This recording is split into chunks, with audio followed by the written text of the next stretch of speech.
Okay. Meeting will come to order at 7:12. All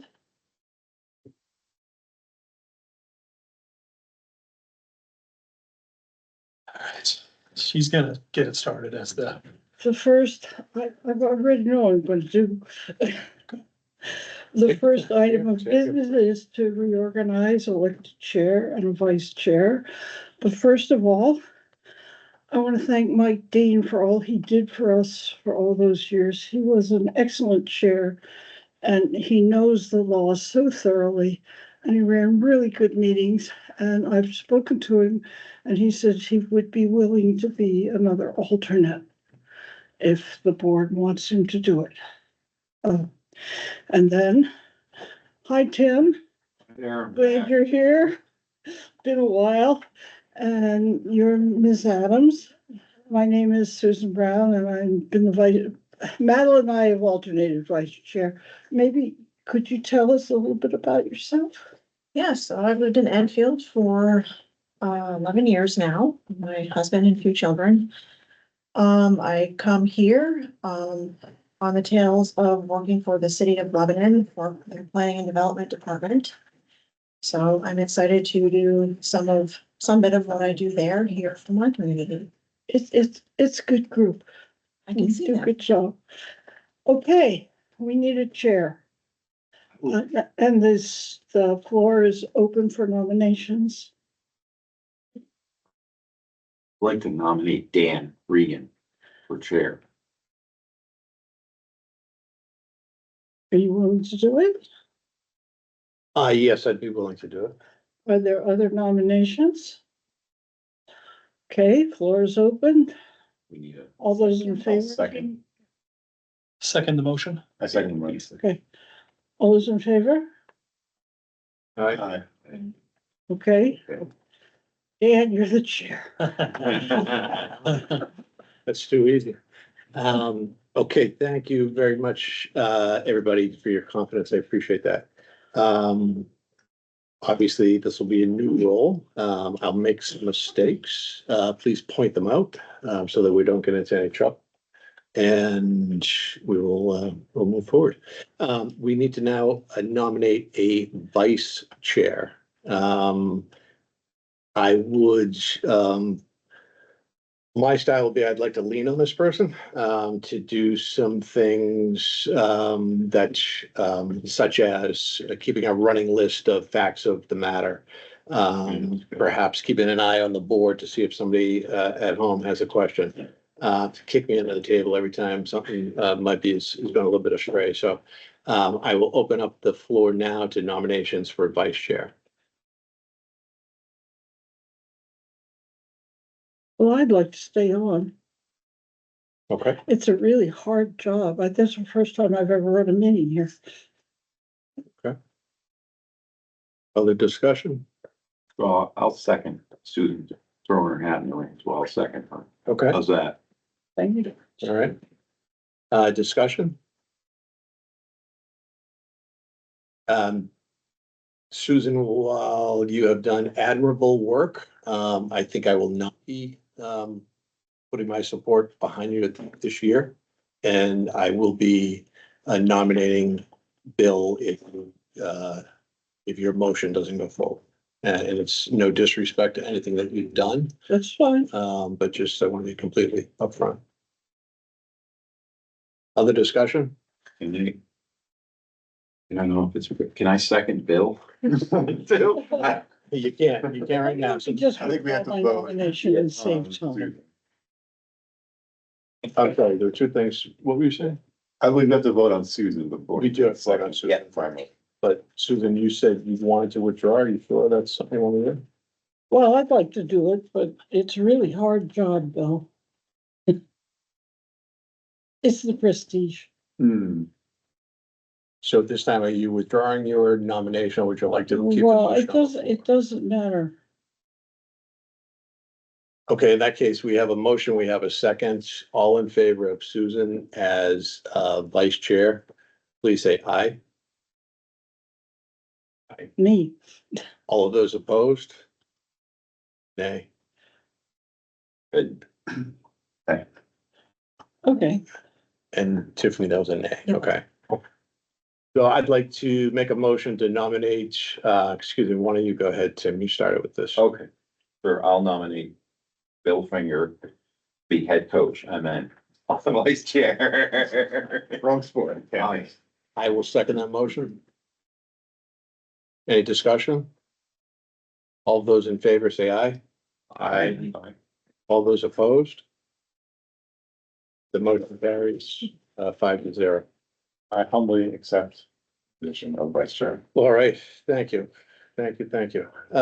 So why don't we get to work? It's already Yeah. up on 7:20. Whitney, if you could please note that sitting tonight to hear the cases will be myself, Bill Finger, Susan Brown, Tiffany Adams, and Tim Linehan. And as alternates, we have Bob Cusick, and we do not have Sealy. So Bob's our only alternate. I Voting. Yeah. Robert's not voting, yes. However, having said that, thank you, Whitney, I do like, the rule that we had in place previously that, well, thank you. That, I welcome the opportunity for alternates to say what they have in mind and stay at the table, Bob, so your opinion's always welcome. I'd probably say it anyway. Probably, yeah. But thank you. All right, let's get to work. Rob, you want to introduce the first case, please? Yes.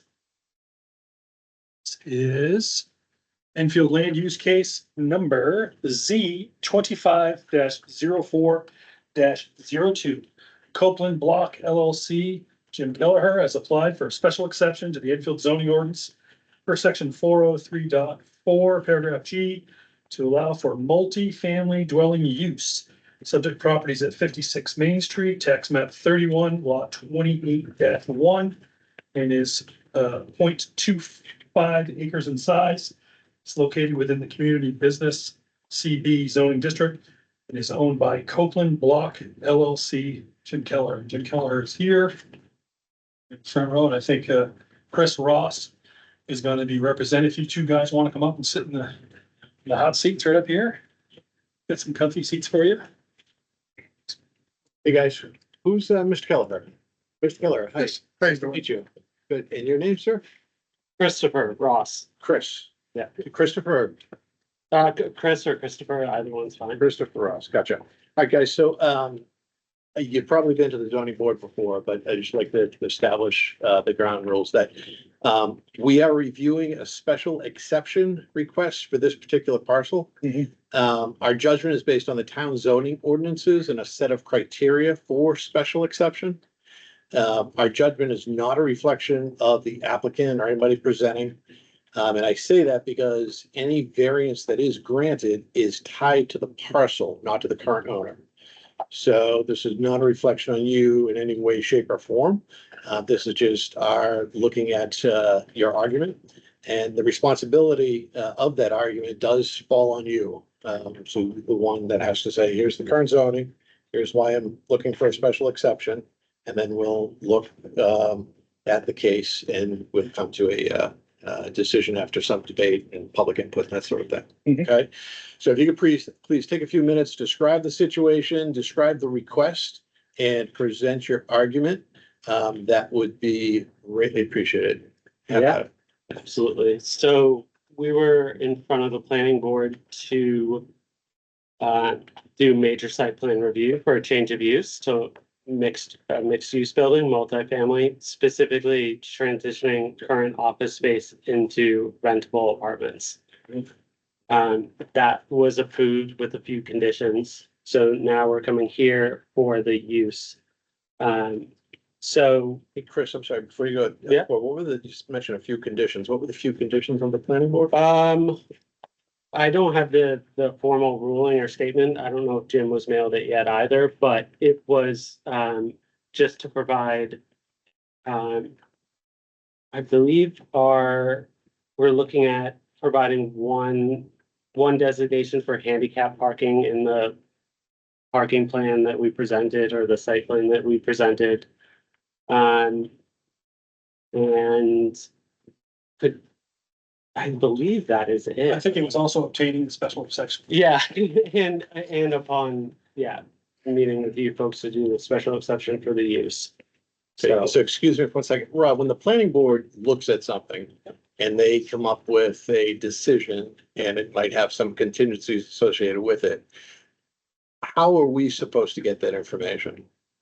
And do we get that information? Yeah, normally I would have put it right in the packet, but it was very recently that this was Okay. done, and I don't think the decision has been signed yet by the board chair, the planning board. All right, So I apologize for that, but not a problem, I'm just, the approval was granted by the planning board for major site plan. okay, And during that process is where we're like, oh, yeah, and they need a special exception. The CB does not grant by right multifamily right out of the gate. It leaves it up to you guys to grant a special exception. Obviously, gives you guys some power to review it and see if it's an appropriate okay. use in that specific instance. You just said something about one handicap parking space. I assume that's down over the bank, and That's correct. is there an elevator? So there's gonna, the potential exists, now we haven't, this will all come forward for building permit reviews and, regulations for the building and the type and all those sorts of things. So at this point in time, yeah, that would in theory be planned for the lower level of the building, which would be handicap accessible easily by a small, like gravel ramp or a asphalt ramp. Well, is there an elevator inside? No, that's not, no, there is not, no. There's currently not a plan to do that. And it's 4 stories. That's correct. Thank you. And so we, the plan included 8 parking spots, a new dumpster enclosure, some entryway, lighting. And, it outlined the uses for the building, which is level 1 potential unit, that's level 1 for lower level. Level 2 existing restaurant to remain. Level 3 is 3 units, level 4 is 3 units. And those are the changes to the building. No exterior changes at all, apart from some lighting at the lower level entry point Okay, and a little canopy for protection. okay. But yeah, very How many minimal. offices are there? There's 6 on each floor, 6 on each. 6 on second floor, 6 on the third floor. And there's 1,000 square feet in the basement, walkout basement that is handicap accessible right now. It's a ramp, heated interior ramp and handicap compliant bathroom already. Okay, Are the Thank offices you. currently occupied? What's that? Are the offices currently occupied? 50%. The plan is for a phased approach to the Okay, apartments. okay. Over some time, I suppose. Mr. Chair. Yeah. I was just gonna add, this building was completely renovated in a very historically accurate manner about, would you say, 10 or 12 years? 2000. 2000 was completely renovated. Okay, It's got a sprinkler system, fire alarm system, fire protected hallways. great. Thank you. Was there anything else you guys wanted to present? Other than, That's it, that's fine. Yeah, that's about it. That's the use. Those are the floors. So for the rest of That's the site. the rest of the board, one of the things you'll find, I'm kind of, I say rigid, what my wife called me, focused maybe. So I like to kind of go in order of things. So what I'd like to do is after we've had the applicants present their case, I'd like to go around and anybody on the board, give you the opportunity to ask 2 or 3 questions if you have them. Give you that opportunity without interruption, and you'll have some time to make sure that we should not be rendering our opinions of the case as of yet. We still have a long way to go. But, Tim, why don't we start with you? If you had a question or 2 you wanted to ask, please go ahead and ask them. I think that I am pretty familiar with the building and I think it probably would be prohibited to put an elevator in there, but the parking plan, because that's not within the site plan. I guess what I'm wondering is there going to be adequate parking for that many residents? yes, And obviously, I think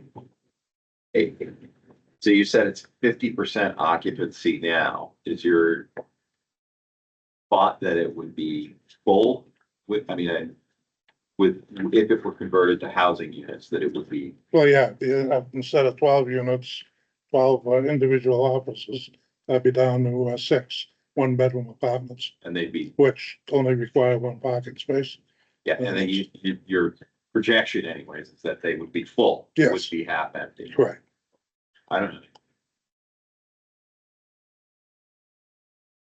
Are these the only offices in Enfield? I mean, are there other offices in the town?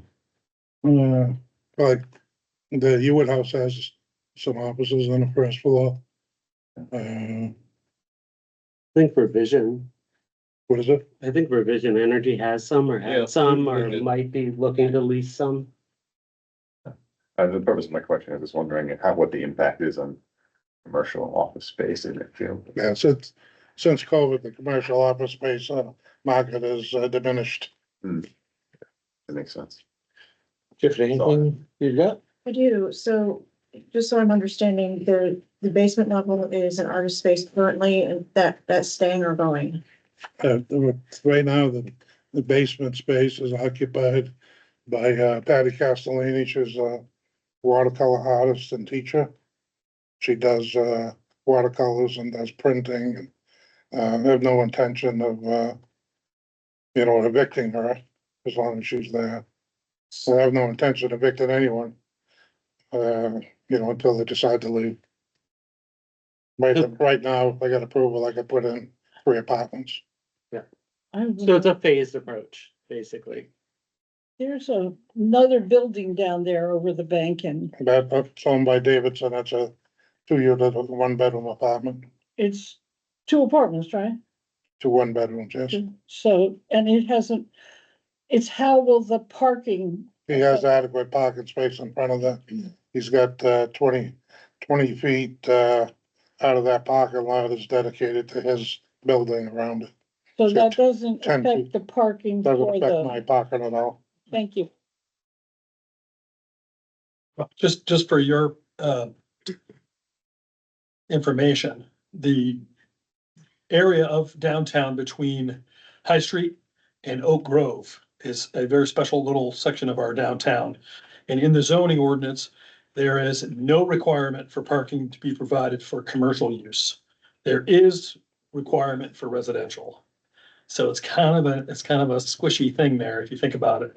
The town, I will tell you that the town is working very hard to try to help improve parking in that area, including looking at leasing some private parking.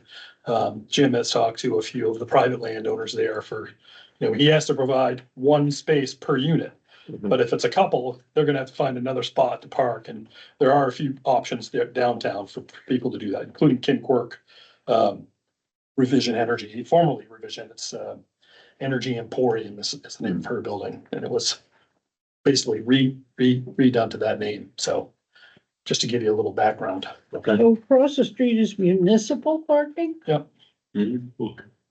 But not between what is gonna be the brewery and Homequist, those are both private parking.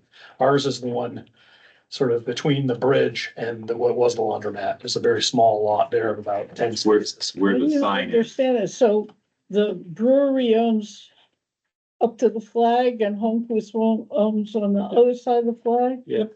Well, where do those 2 apartment buildings across the street, They have all their parking on their own property, out back? like 22 spots that surround those buildings. Oh, okay. It was very difficult. That was a very big deal. Just before I started here, the planning board went through a lot of work to get that done. So you'll have 3 on the 4th floor, 3 on the 3rd floor. And if the tenant in the basement moves out, you'll have 1 apartment down there. So you'd have a total of 7 apartments. You Right. have 7 spots and you have 1 handicap spot. I actually have 8 spots. So. 8 spots, I'm sorry. Thank you. You state in your letter that current commercial tenant will remain in their space unless a tenant decides to vacate its office, at which time it will be converted to residential living space.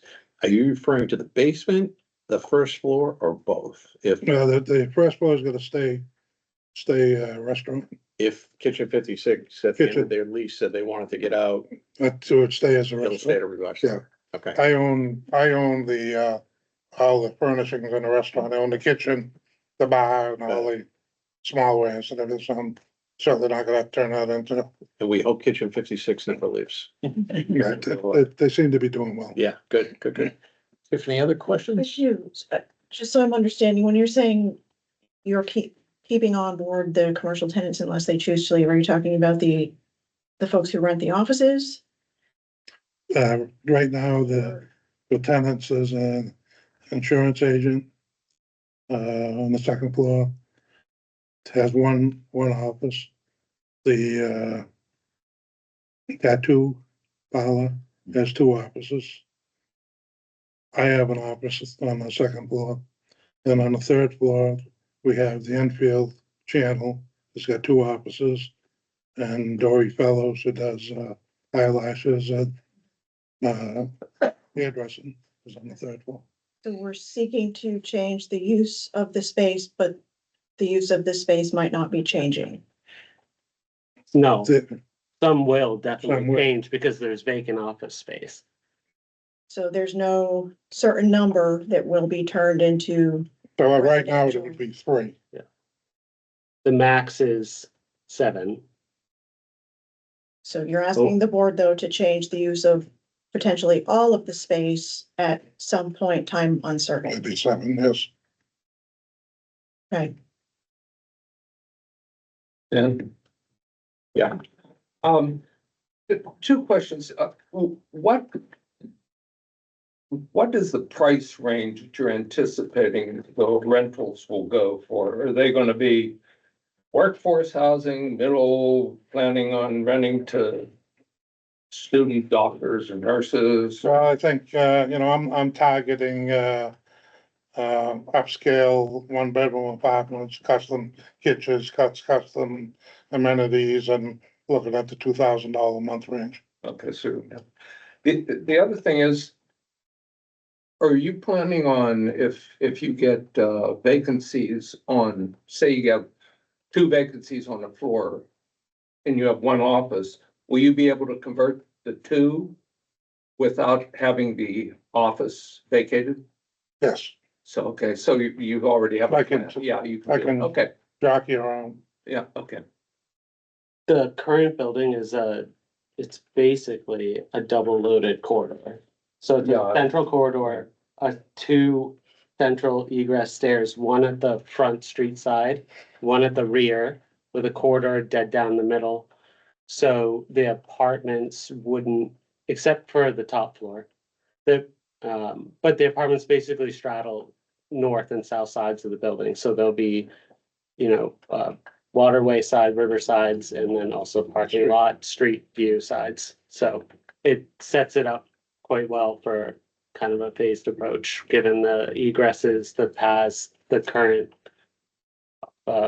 fire suppression systems in place, et cetera. So there'd be minimal demolition between office, there would be no demo in the main corridor. It would all be on either side. So it lends itself to pretty good conversion.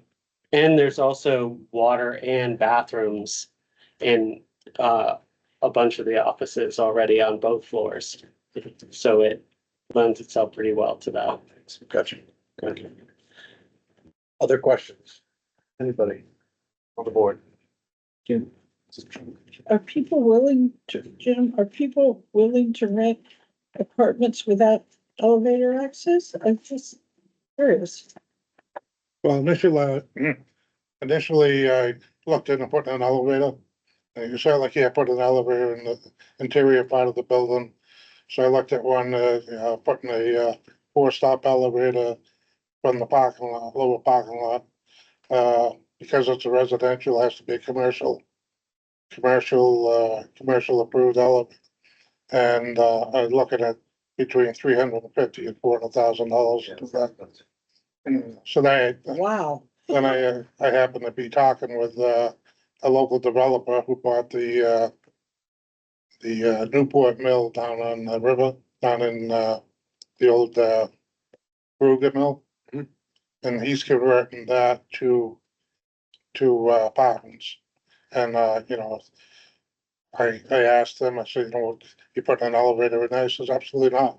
It's just 3 stories, walk up, you don't need it. Because people will walk up 3 stories.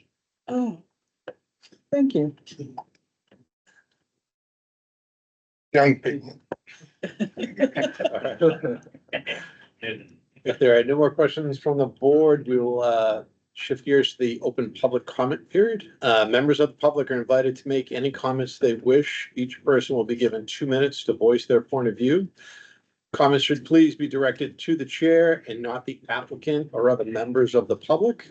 At the discretion of the chair, individuals may have an opportunity to offer additional comments of up to 1 minute. Once others have been given a chance to speak, please state your name for the record. I don't think we're gonna have a run at the mic tonight. Let's look at David. Good day, Maple Street. When I first moved to town, so many years ago, our office was in the ground floor. There, and it is handicap access. It has been, ever since then. Straight in from the parking lot, no more than a few inches, difference, it could be, and I think, if I understand correctly, you're probably accessing the rest of the building from Main Street. With the, where the 56 main entrance is, and so you're only about going up 2 flights, two stories. What? Yeah. Okay. Sharon? Why would, nothing against this project, but I'm thinking if I was gonna spend $2,000 a month for a 1-bedroom apartment, that my partner, because most people have, if they're young, they're gonna have partners, probably. My partner can't park their car, so that's an extra expense. And I have to carry up my groceries, I have to carry up my furniture, etc. So is there anything other than that I could go to the restaurant downstairs and that access the rail trail across the street and go to the bar across the street, the brewery across the street? Is there any like open space outside that you're planning that people could have a barbecue or a picnic table? I mean, you do have a nice location here beside a river. You're above the river. So what, like, are there any enhancements that you're planning for people to enjoy this building? So there is minimal river space in the back. I suspect that we could potentially accommodate a little bit of amenity, but there is, walkability, parks nearby, the rail trail. I think the area serves itself pretty well to offer decent amenity for a resident. New businesses walk to 2 different little grocery stores or shops, restaurant right below, brewery across the street, a potential coffee shop that's down the street. Actually, they're under construction. So it's pretty amenity packed, I would say, for housing and walkability. There's a little bit of space in the back that potentially could be used by folks. I don't know, I'm sure we could come up with something right there. Yeah, exactly, along the river. And that farthest point is all pretty densely wooded. But right near the 89-foot mark is potential for decent patio space. It's pretty limited back there, but And at the end of the day, it'll be up to the tenant to just. yeah, exactly. The tenant demand could push this, that, or the other thing. But it's, as far as amenities are concerned, it's pretty good for this area for a little town, so. Okay. Walkable. Any other questions, comments from the public? Anything? Okay, I'm gonna close the public comment period. Anybody on the board have any other questions or comments that they'd like to make? Yes, ma'am. Yeah. One of the things that I would add here historically is that a few years back, some of the commercial spaces in the building next door were converted to residential, in like Davidson's properties. I can't think of what number it is, it's in the 60s, but literally driveway that goes down between. Yep. And those ground floors were commercial and were converted to residential. I want to say like, it might have been pre-COVID. But, and not that, you know, we're bound by that, but just when I look at the standard as far as being, you know, somewhat harmonious with the rest of what's going on downtown, the demand for housing created that, but also, as I recall, it was, he was having a hell of a time having commercial tenants, just couldn't get them. Yeah. So it was lying vacant. And the board considered that as part of the rationale, which is that we're able to make the most of it rather than having this vacant commercial spot. I mean, it does go somewhat to the standard for a special exception. You know, 504, when it talks about zoning board take into consideration the appropriateness of the specific location for the proposed use and its probable effect. That's what I'm talking about is that it is kind of in line with what we've done before in that neighborhood. Okay, thank you. And I would say that it goes a step farther to holding up the current ordinance in that it preserves ground for a commercial. Yeah. I mean, I would go. Yeah. The board clearly Yeah. at some point in time decided that the Mike Davidson thing was a bad idea. Yes. So now they've said ground floor commercial is key to a vital downtown, mixed use buildings are key to a vital downtown, so Okay. I think we're, you know, more in the spirit of the ordinance than that decision back in the day. I make a motion that we pass this special exception. Do I have a second? May I add something first? Yes, please. I'm in favor of this, but I'd like to add that I think this phased approach has the potential to be problematic. And that the zoning board will approve a change of use for a use that is possibly not changing. That could become problematic in the event that there is some kind of violation of use in this building. This decision will become important should this be taken to court or some such thing. Verifying what the use of this building is. So if we're now approving this, which again, I'm in favor of doing, but we have no way to know whether this is being used for commercial office tenant space or residential space. Correct me if I'm wrong, but this decision times out in 2 years. If these tenants, your office tenants don't move out in that time, where are we then? So I think this decision needs to be specifically worded in that. Okay, I'm not suggesting you go tomorrow and kick people out, but we need to be very deliberate in what this decision is in that way. Thank you for raising that. I think a lot of that will come up in the building permit application phase when a code review is done and we can understand mixed use and the percentages and all those things involved with the building code when it comes to potentially a variety of mixed use approaches. That will be It will. the check on what your suggestion. This decision, Yes. I believe, should say that you are requesting relief for X amount of turning whatever you have now into X amount of apartment units. And that will be that, or should be that, versus after you leave this room and the decision is made, you go to get your building permit. And at that time, we've said X amount. We don't know what you're telling them for the amount there, so that could become problematic. Should there be violations involved in this finds its way to court.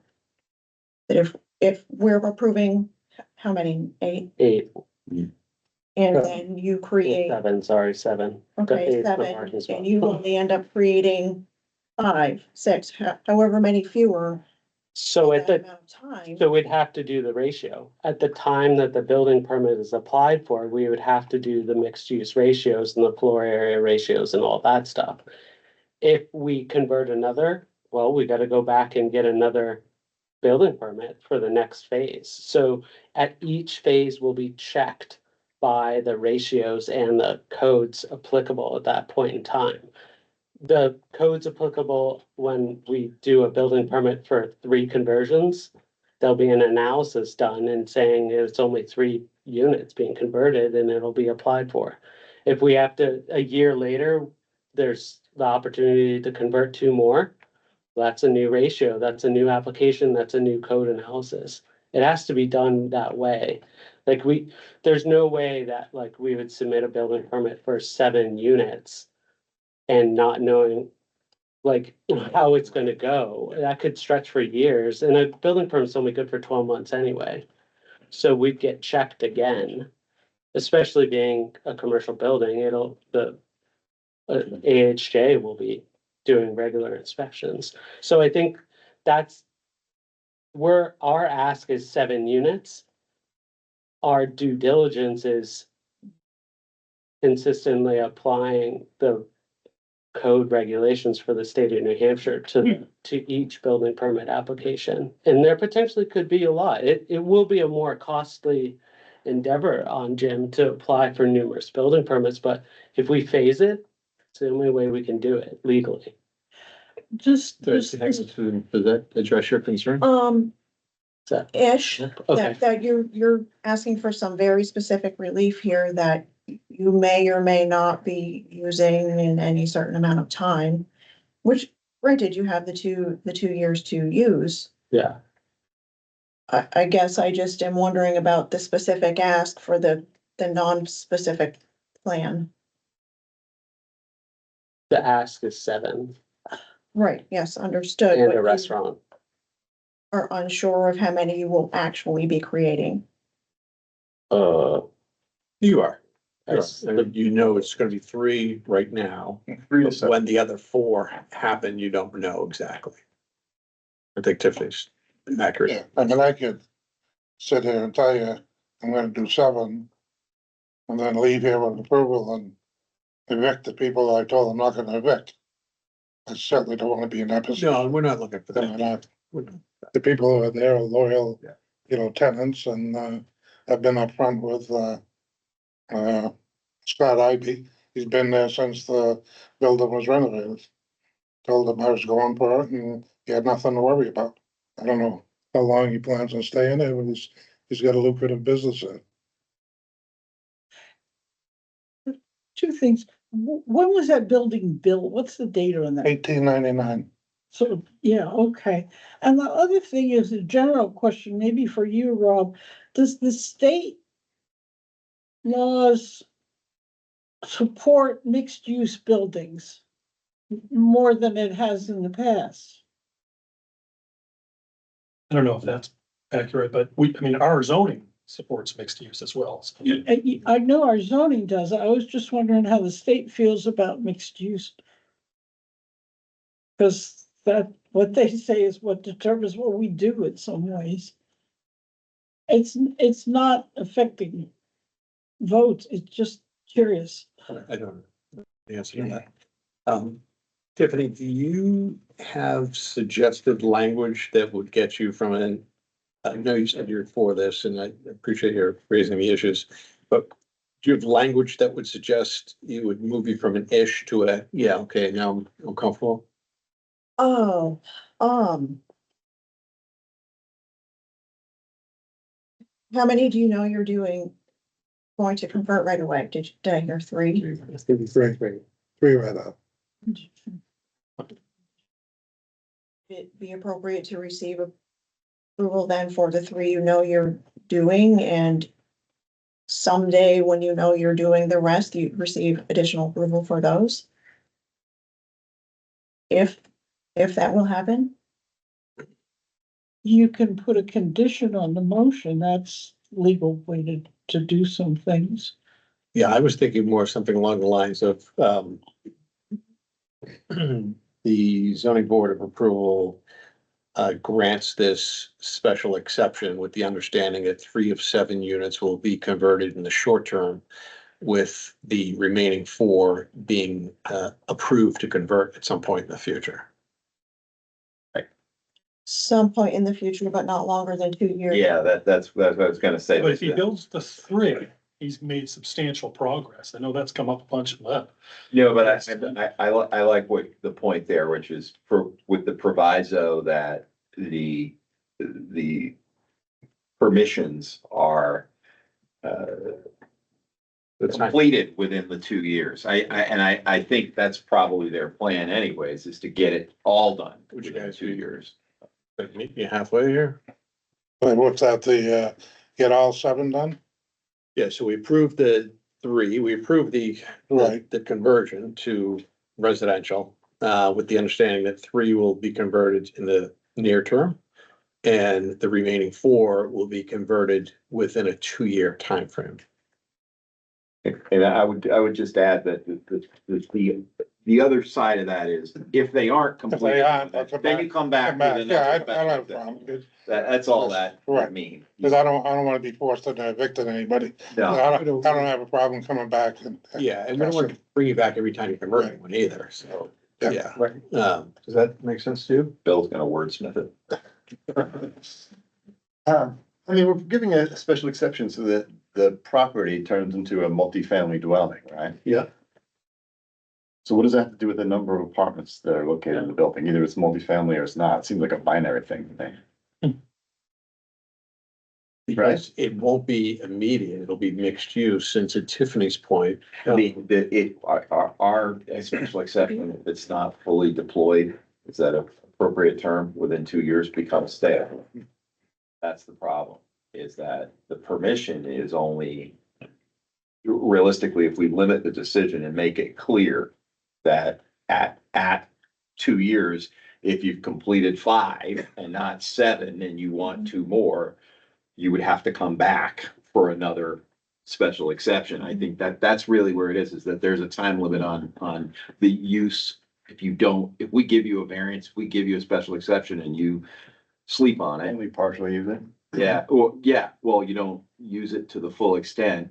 If you then want to do it, you would have to get permission again. I don't think the concern that I think we will see this come up with, to be honest, is the cost of building materials might be prohibitive. Some builders might go, hey, we're gonna wait until prices go down or something, and we can't predict that. We can't say, oh, well, it's likely to be this, but I think we can say, if not fully employed, or however, whatever term we want to use, within the 2 years, a new special exception would be required.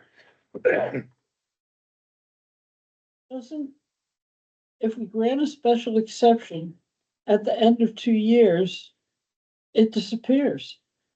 If it's not, if he uses it all, it's fine. Right, but at the end of 2 years, he's gonna have to come back anyway. One of the thoughts in my head is, when he comes back, he's gotta notify all those abutters again. It gets really expensive if you make him come back and come back and come back. If we grant the variance, the special exception, it only lasts 2 years. But those abutters could change between now and then. They would be entitled to, I mean, we know that, but the abutters can change. That frankly, the ordinance and the laws can change. All we can do is say where we're at today. And the cost is a drop in the bucket compared to conversion. It's. Yes. Well, yeah, true, but still, Yeah. it's money and time and. Yeah, Ross. I think he was right on it. Right? Well, I think Yeah. he is too. I'm It's- just gonna rephrase. 3 is multifamily.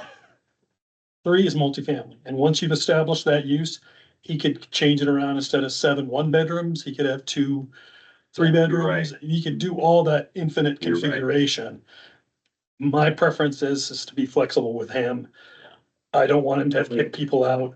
I just think we're overcomplicating it. Development. Yeah, go ahead. Yeah, that's exactly the point, like, because we might do the calcs and find out, like, or the economics of the thing and find out that it's much better to cut the number of units and do a 2-bedroom, like, it's about the use of the building and going from office, commercial to residential mixed use with a restaurant. That's what it's about. It doesn't matter how many units. We could put 1 in the top floor and charge $8,000 a month for it or something. Like, Penthouse. the town's not in the, Copeland block. the town's not really in the business of like telling, they're in the business of evaluating use, but Yeah. not telling you the economics of what you should be doing Yeah. inside your own building. Once it gets to three though, Yeah. right? It does. And then there's codes applicable too to this, Yeah. to the process as well, so. We got a lot. Motion that's on the floor. I have a motion on the floor. I make a motion that we approve a special exception for mixed multifamily use of the Copeland Block building.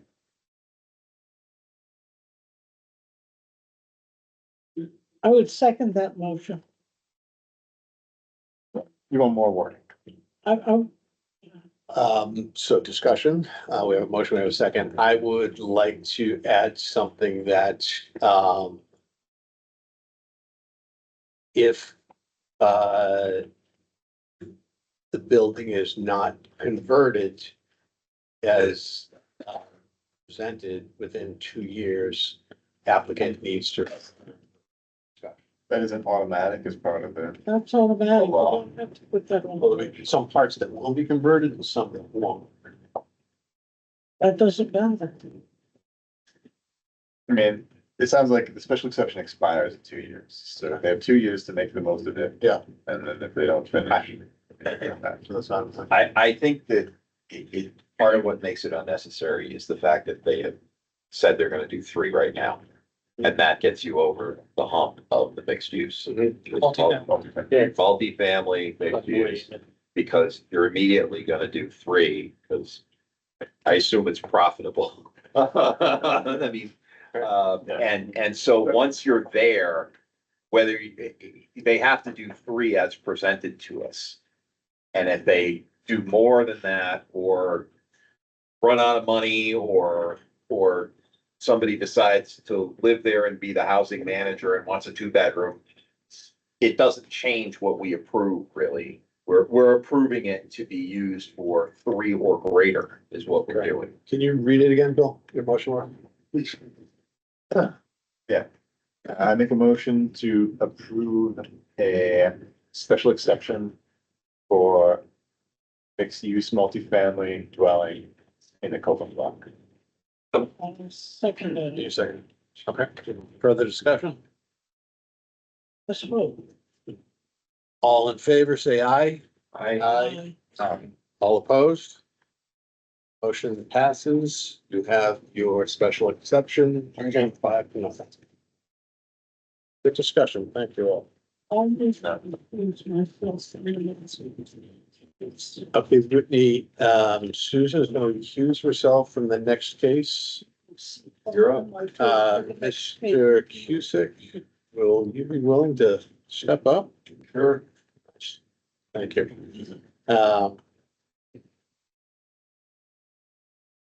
So the next case, Rob, if you want to read it officially, I will. please. This is Enfield Land Use Case Z25-04-03.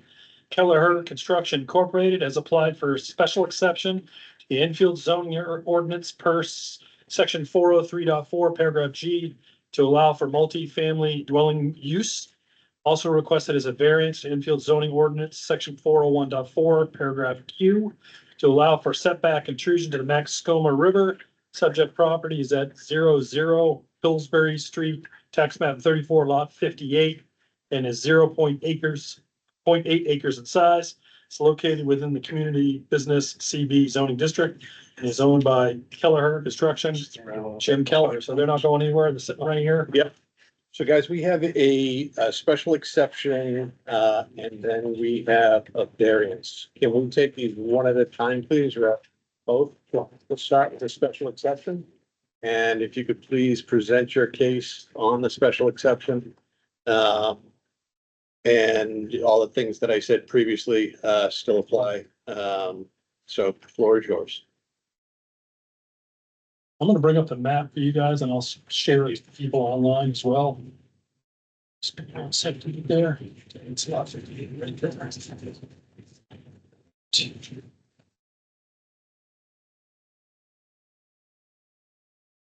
Some screen sharing for our friends on Teams.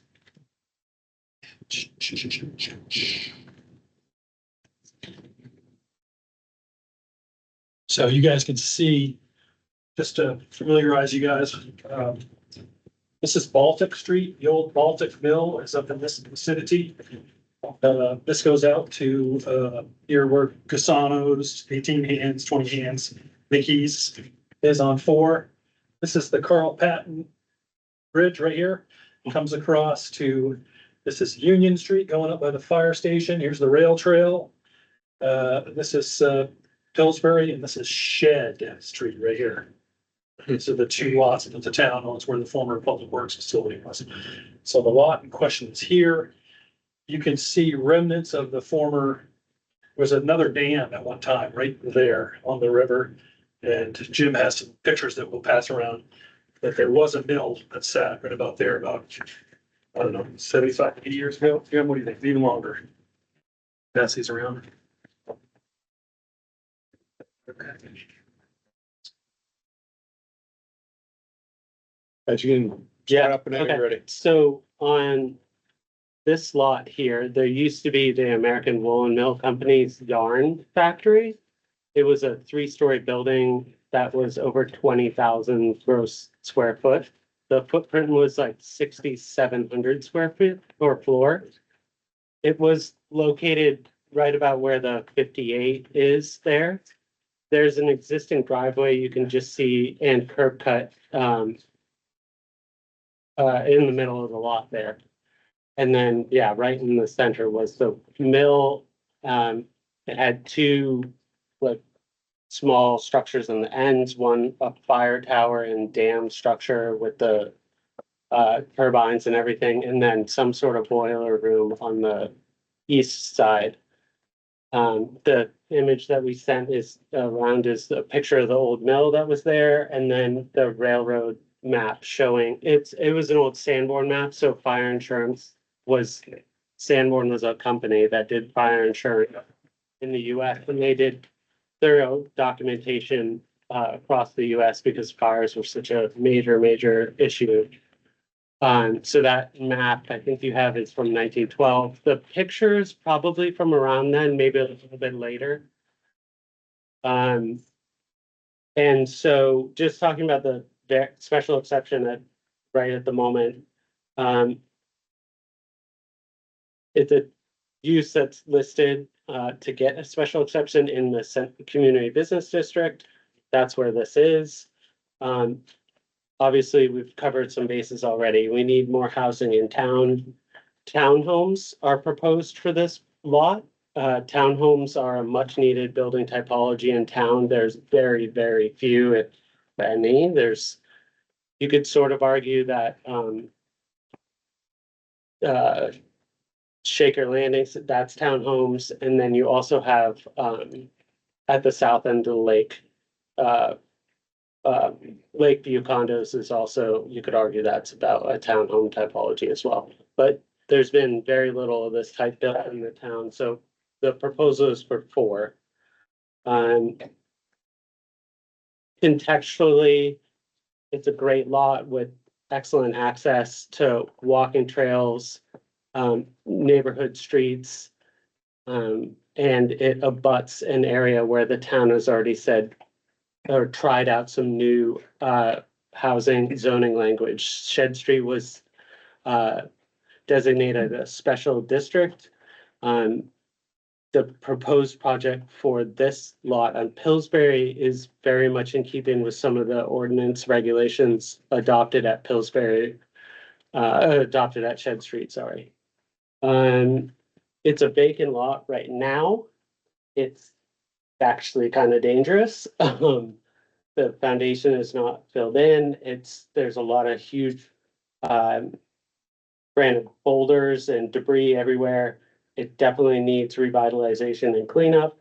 And this project does that while respecting the history of the site, because the foundation blocks that remain will be kind of reused and shored up and patio spaces be used. So I've covered, let's see, vacant lot. Oh, and then it promotes redevelopment of the valuable waterway. you know, seeing new typologies on former mill sites in this town is probably a really big key to future development, especially housing in this area. So, you know, brownfield site cleaned up, reused, safe, not, you know, full of broken bottles and huge pits. So,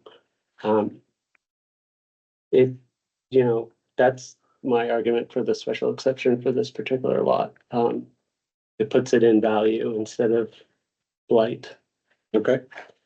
Great. Let's, questions from the board and a reminder, we're only talking about the special exception, at this time, which is a change from commercial to multifamily residential. Which, multifamily residential, Rob, if you can just confirm again, this is in the community business district, so. it is Yes, same Call that. zone as the last one we just dealt with. Yep. Okay. Yep. Great. It's also it's in the historic district. That property. Although it's not a historic district in the traditional sense of the word where there's restrictions on style and color and all that kind of stuff. It's No, more of but a, it's more of a- statutorily, it's in the historic district.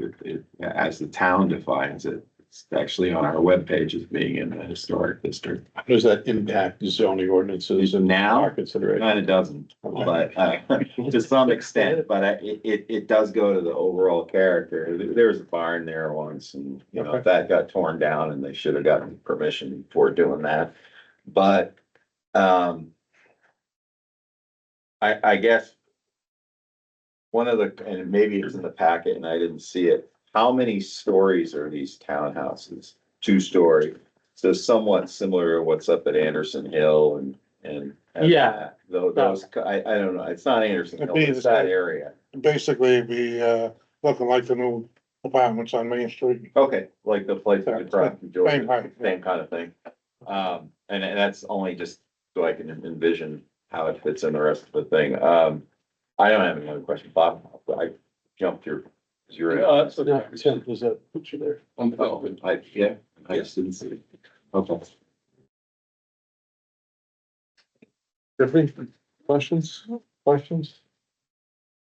So what do we, we're just saying that it's okay to have multifamily That- dwellings on this location. This location is already, it's commercial right now, is that what it is, Rob? It's a CB, it's the community business district. So commercial is And- possible there, but the and we're gonna- multifamily requires a special exception. And these things are gonna be rented, multifamily, is it, you know, build, rent, sell Condos. condos? Okay, that's good. Yep, Good. That's my question. Okay, anybody want to make a motion on the special exception? I move. Oh, I'm sorry, I can't do excuse me. Public, okay. Public comment, please. Mistake number one. I don't know Doing great. Okay. Let's keep- if this pertains.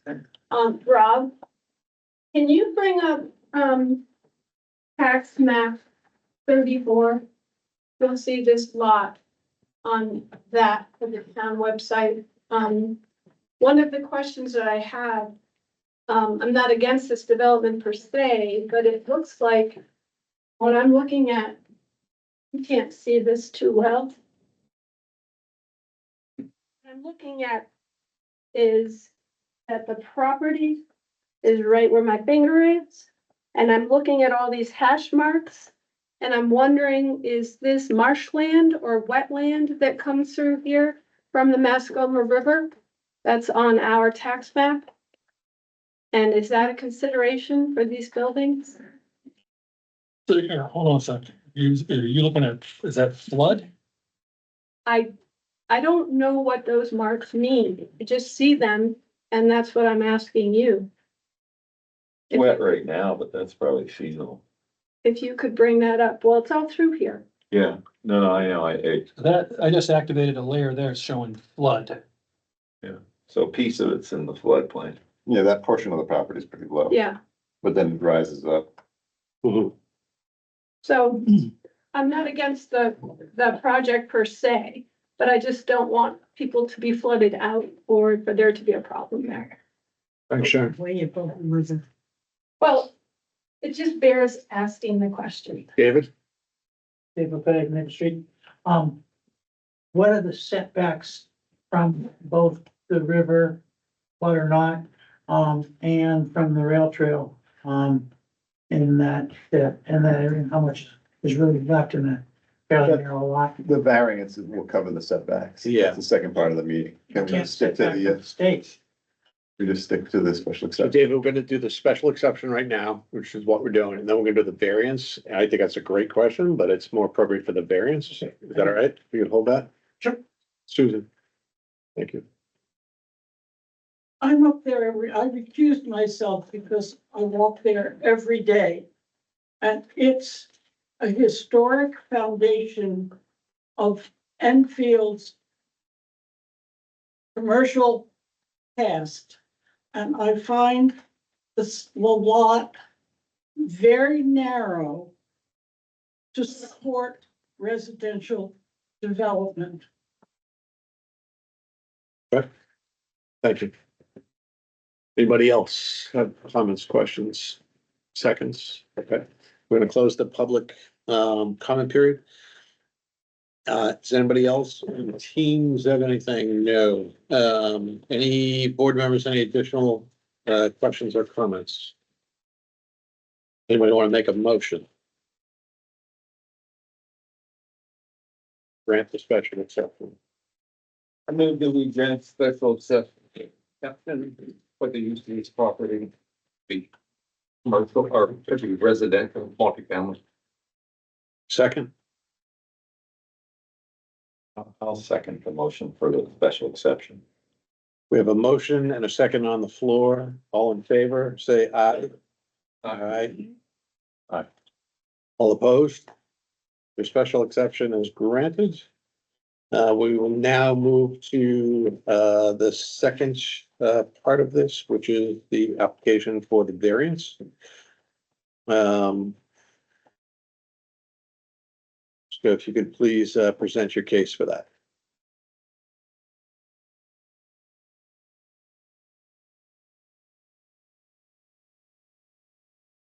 You're So- seeking 401.4Q. Yeah, that's correct. So we're seeking a variance for the waterway setback at this location, which currently stands in the town regulations and at the state level at 50 feet. I should probably present the site plan somehow. I could project, or They have copies of everything, do you guys have copies of it? site plans. We do have copies. Okay, The site plan? It's not the site plan, it's just a copy of the same map that we're seeing up there. No. Site plan. Yeah, we got a there site it plan is. as well. Yeah. Yeah. So I'll start with that. So the new or proposed entryway point will be the existing driveway cut, which is on the west side of the lot. That'll be improved. It's currently a mix of hard pack and asphalt and rock, gravel.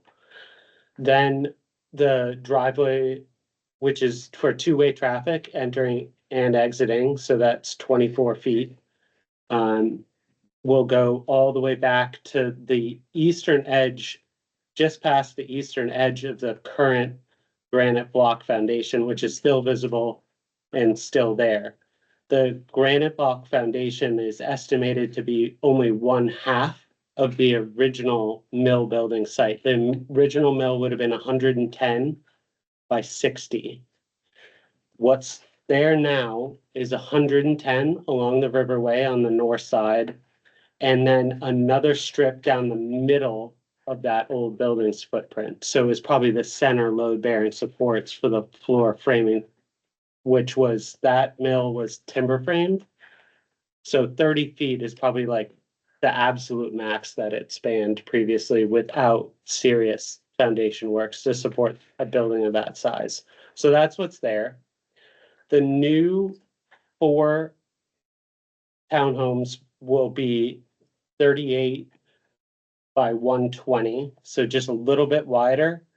And they will be pulled back between. There's some notes here. Let's see. It'll be pulled back 20 feet and greater behind the north line of the old granite blocks on the Riverway. So that old foundation will be reset and organized and cleaned up. The center load bearing supports will go away. They'll probably be used for landscaping and other designations and edging and various things on the property for the two-way drive. But the river side of the foundation will remain, and that'll get filled in, reinforced, and that'll become back patio space for the townhomes. So it actually provides an opportunity for the old stone foundation to be preserved. We, in fact, could put up some signage or such. Again, it was the American Wool and Mill Company's yarn factory. The raw spun wool and everything came from just up the way at Baltic. And then it got sent down here and turned into yarn. And then there's a storehouse across the way on the other side of the dam. It's unclear whether that was used for the yarn or not. It might have just been put on the rail tracks and shipped off. There was, in fact, at one point in time, up to 2 different side tracks to serve the mill. No, let's see. 1 side track to serve the mill, the main line, and then to the south side of the property, you can still see the original buttresses for the coal side track. It is a mix of granite block, stone, and a cast in place concrete pillar. That's not on our property, but anyway, that's the lay of the land for the railroads there.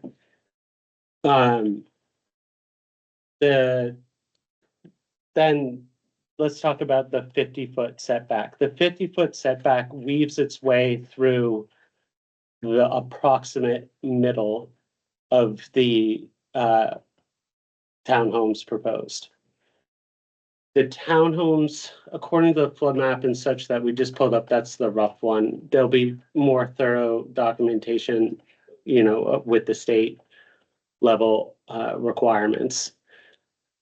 But this will all be raised up quite a bit, and it's on the drier, higher side topo-wise of the site. The closest point to the river that we have is approximately 26 feet. That's at the northeast corner of the building. At that point of the building, it still is over 20 feet away from the northeast corner of the existing stone foundation from the former mill building. The former mill building, compared to our building footprint wise, it's a reduction in size of 32%. Our lot coverage is only 14.4%, which is way below stormwater management levels for the state. That stands at roughly 25%, I believe. Again, that'll come up at the state level stuff. There will be no private sewer and well facilities planned for the site. It's all town sewer and water. There's potentially, in fact, an existing large size water main that already connects into the street. So whether or not we use that is a other point, but it'll probably be horizontally drilled, a new one, or dug. The use on this site, obviously, there's no impact now because there's nothing there. But over the past, it's extremely low impact use of the site. We're back away from the water's edge a decent amount, more so than the old foundation, certainly. And that foundation too already represents a definition of a hard edge to the waterway. It is not some sort of tidal flux zone with lots of vegetation and wildlife. It's currently, a bit of a mess with overgrown trees and such, but it is a hard edge. It is the hard edge that these buildings will be using. We won't be introducing anything into the water's edge at this site.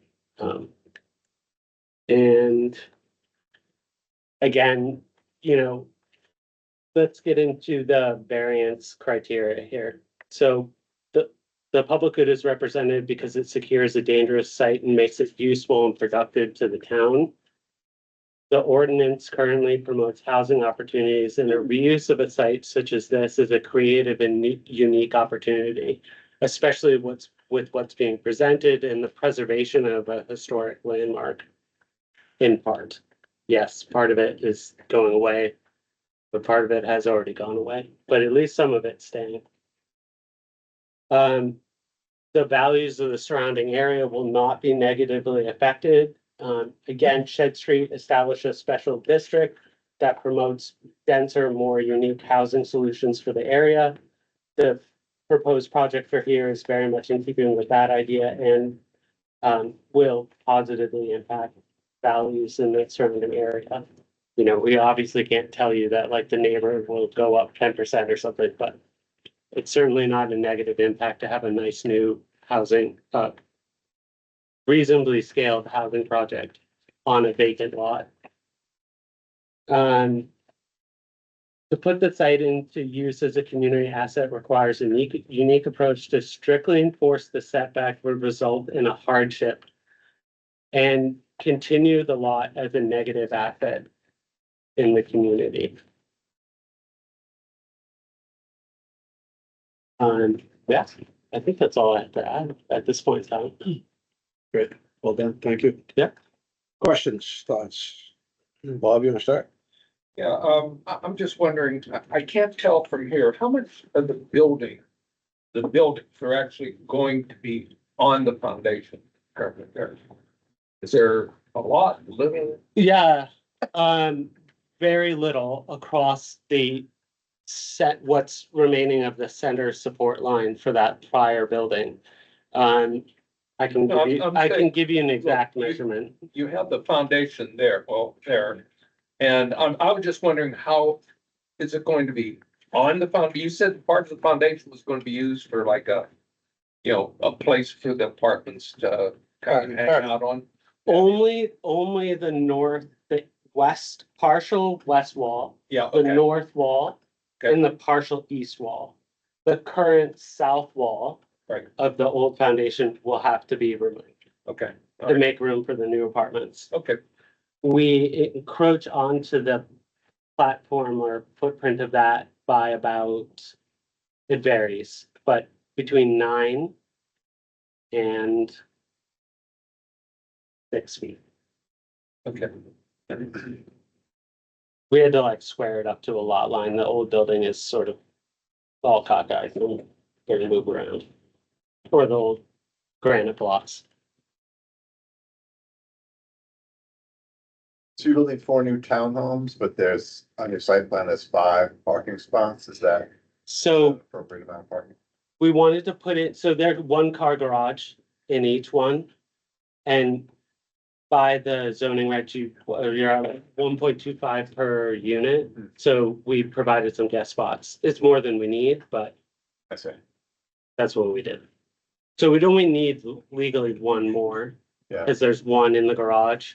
But we provided additional +1, so that's 5. I didn't notice the garage. Yeah, it says 1-car garage plus townhome. What provision are you going to make to prevent people from driving from your driveway onto the rail trail? There's a topography shift, once we get more developed with the site plan, existing conditions and all that. There's a topo change of a couple feet between the rail trail bed and this lot. So we'll probably maintain a planted border along the rail trail and potentially reuse some of those granite blocks would be a good use to designate, you know, this versus that. There are 3 bedrooms, right? Is that, are there 3 bedrooms? 3 bedrooms. We gave them to Rob in a stick, and I think he's going to get the stick. Okay, thank you. Guys, what's your best argument as to why you should be able to go closer than 50 feet to the river's edge? So the hardship here is, and the unique condition is that there is an existing hard edge to the river, which has eliminated any sort of soft boundary or riparian zone to the river's edge now. And we've specifically located the building and sized the building to take advantage of that hard edge. You know, we could have just pulled it all apart and built separate buildings and put them in completely raw untouched parts of the site. Like the Yeah. whole eastern edge has got nothing on it and it's nice and clean and there's hardly any fill required and all those sorts of things. So in this case, we've put effort into siting the building more appropriately and more contextually so that maybe it will be looked favorably upon to grant some sort of variance to the setback of the river. We're also really limited on this site to provide proper in and out traffic flow. It's pretty narrow as it's been said, so, you know, it is a hardship. Yeah. So, Appropriately use this site. okay. So your argument being you want to go closer than what the zoning and the state call for, never mind the state, the zoning calls for, Yes, right. because you have a solid edge. Bottom line. Okay, And otherwise, development of the site is next to impossible and it should be used for some productive use and it's a building site. okay. And how long ago did you purchase this site? How long ago did you purchase this site? How long? How long ago? Yeah, November, last year. so when you bought the site, was it in the same condition as it is now? Yes. So when you bought it, did you realize that you would potentially not be able to build on it? It would be a buildable lot because of the zoning No, ordinances that exist? I looked at it, I wasn't looking at variance, I was looking through the eyes of shoreline protection, because in order, if you give me the variance tonight, I still need a shoreline permit. Shoreline is usually a little more stricter, but with an existing foundation. Yeah. They're very flexible with that. Yeah, Ross. I do have some pictures that we gathered. Okay, if you could go through them pretty quick, Yeah. so we can. Sort of gives you a general sense. There's some of the block foundation remnants On the left, yeah, from the old. That's There's the driveway driveway. going down in. yeah. There's some of those Beautiful blocks, blocks. big green. I walked down there the other day, the blocks are beautiful. If you go up from Pillsbury Street, that was the driveway. Yeah. And that is the foundation as it goes along. The first picture was from the bridge. I took those pictures. The first picture was from the bridge toward the remainder of the foundation that goes down, right down to the river. Okay, Right there.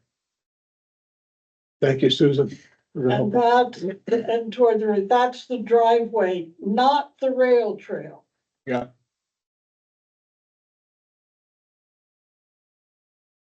Thanks, Rob. Yep. If they give questions? There's a brick wall on the side by the river. Better. I do, yes, thank you. If this building were to be, say, 2 units, what might the impact be instead? Would you be able to be further removed? Ideally meet the setback, further removed now? No, it doesn't matter, because you need the car to get in the drive. Yeah, Would you need such a wide drive with fewer? well, we units? could, one option, I guess, would be exploring a narrower drive and not going for two-way traffic and coming with something narrower, but that's kind of the regulation for two-way traffic is 24. For a commercial for 4 units like this, so I think that would be a bit, If it were fewer units though, yeah, I mean, if it was 2, it starts to become a bit unfeasible to even, reinforce, clean up the whole foundation and everything like that. Then at that point in time, you're like, well, why don't I just move it all the way farther to the eastern edge, potentially, and gain even better distance? Delete a few, I don't know. It's pretty difficult to provide that typology, this housing type without, going down a street, turning. Two, I don't think would reduce it. We potentially could gain a few feet. But it's pretty equal across how the building's sited now. So 2 versus 4, I don't see a big reduction. So the building envelope here, once all required setbacks are taken into consideration, what is your building envelope here? Like, if you were to meet every setback required on this lot, what would? So it meets the west and it meets the east. Not and this building, if you consider the setback required from the river's edge and from all other property line left in, I don't wanna say the center, but somewhere ish in the middle, you have, A strip down the middle. which is, what would that accommodate? So there's a few more challenges to this is, the right of way distances and maintenances to the center line of the track. So the south boundary, I can't accurately answer that at the moment because it's a right of way. And there's all sorts of exceptions that are granted and done at the state level to build nowadays and use the right of way. So in theory, the south edge is against map 34, lot 59, lot 60, and lot 61. So we meet the south side, or the south side would leave a building envelope, which puts you smack dab in the middle of the rail trail and the two-way traffic driveway. That then would allow you to respect the river setback. You're clear, way clear of the west side, which is a street setback of 30 or 20, whatever this, and then the east side would be 15 as well. So, yeah, if you located the building smack dab on top of the edge of the rail trail, yeah, sure, you could respect all the setbacks, but that's not in the state's interest. That's not in the railroad. That's not in the Rails to Trails Association's interest. And it's definitely not in the town's interest. So it's sort of let the lot lay fallow or propose something that has minimal riverside setback encroachments or negative impacts. We could locate like I was saying, we could locate the building all the way to east side, but that's completely untouched. Why would you destroy the buffer there? The buffer's already been toyed around with where it is now. It's the best spot with the least amount of negative impacts to the existing wetland buffers and river buffers. Thank you. Yeah. Other questions? Anything? You keep referring to the eastern end of the property, but I mean, looking at the site plan, it's very, very narrow, the It's- property that you have there. It's way off in the distance to, it narrows according to this one, but in our survey, let me pull it up here. I had to flip it on the other side as well for your prints, but let me find Being outside. the eastern edge. And then this survey was done by Chris Patton. This is all overlays done by me. And then Chris Patton did the original survey and certified it. He stamped the original survey.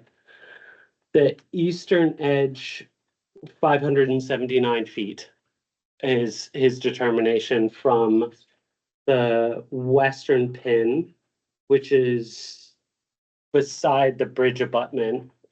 And then it goes 579 feet of river frontage all the way to the east. Then the closing east line, he doesn't even determine that on this survey, to be honest with you. it looks like it drops down considerably to in the 40 to 50 foot realm. The western edge, his mark is 60 feet along the west side. And then the east end isn't even closed on his survey yet. It's also drained to sunset.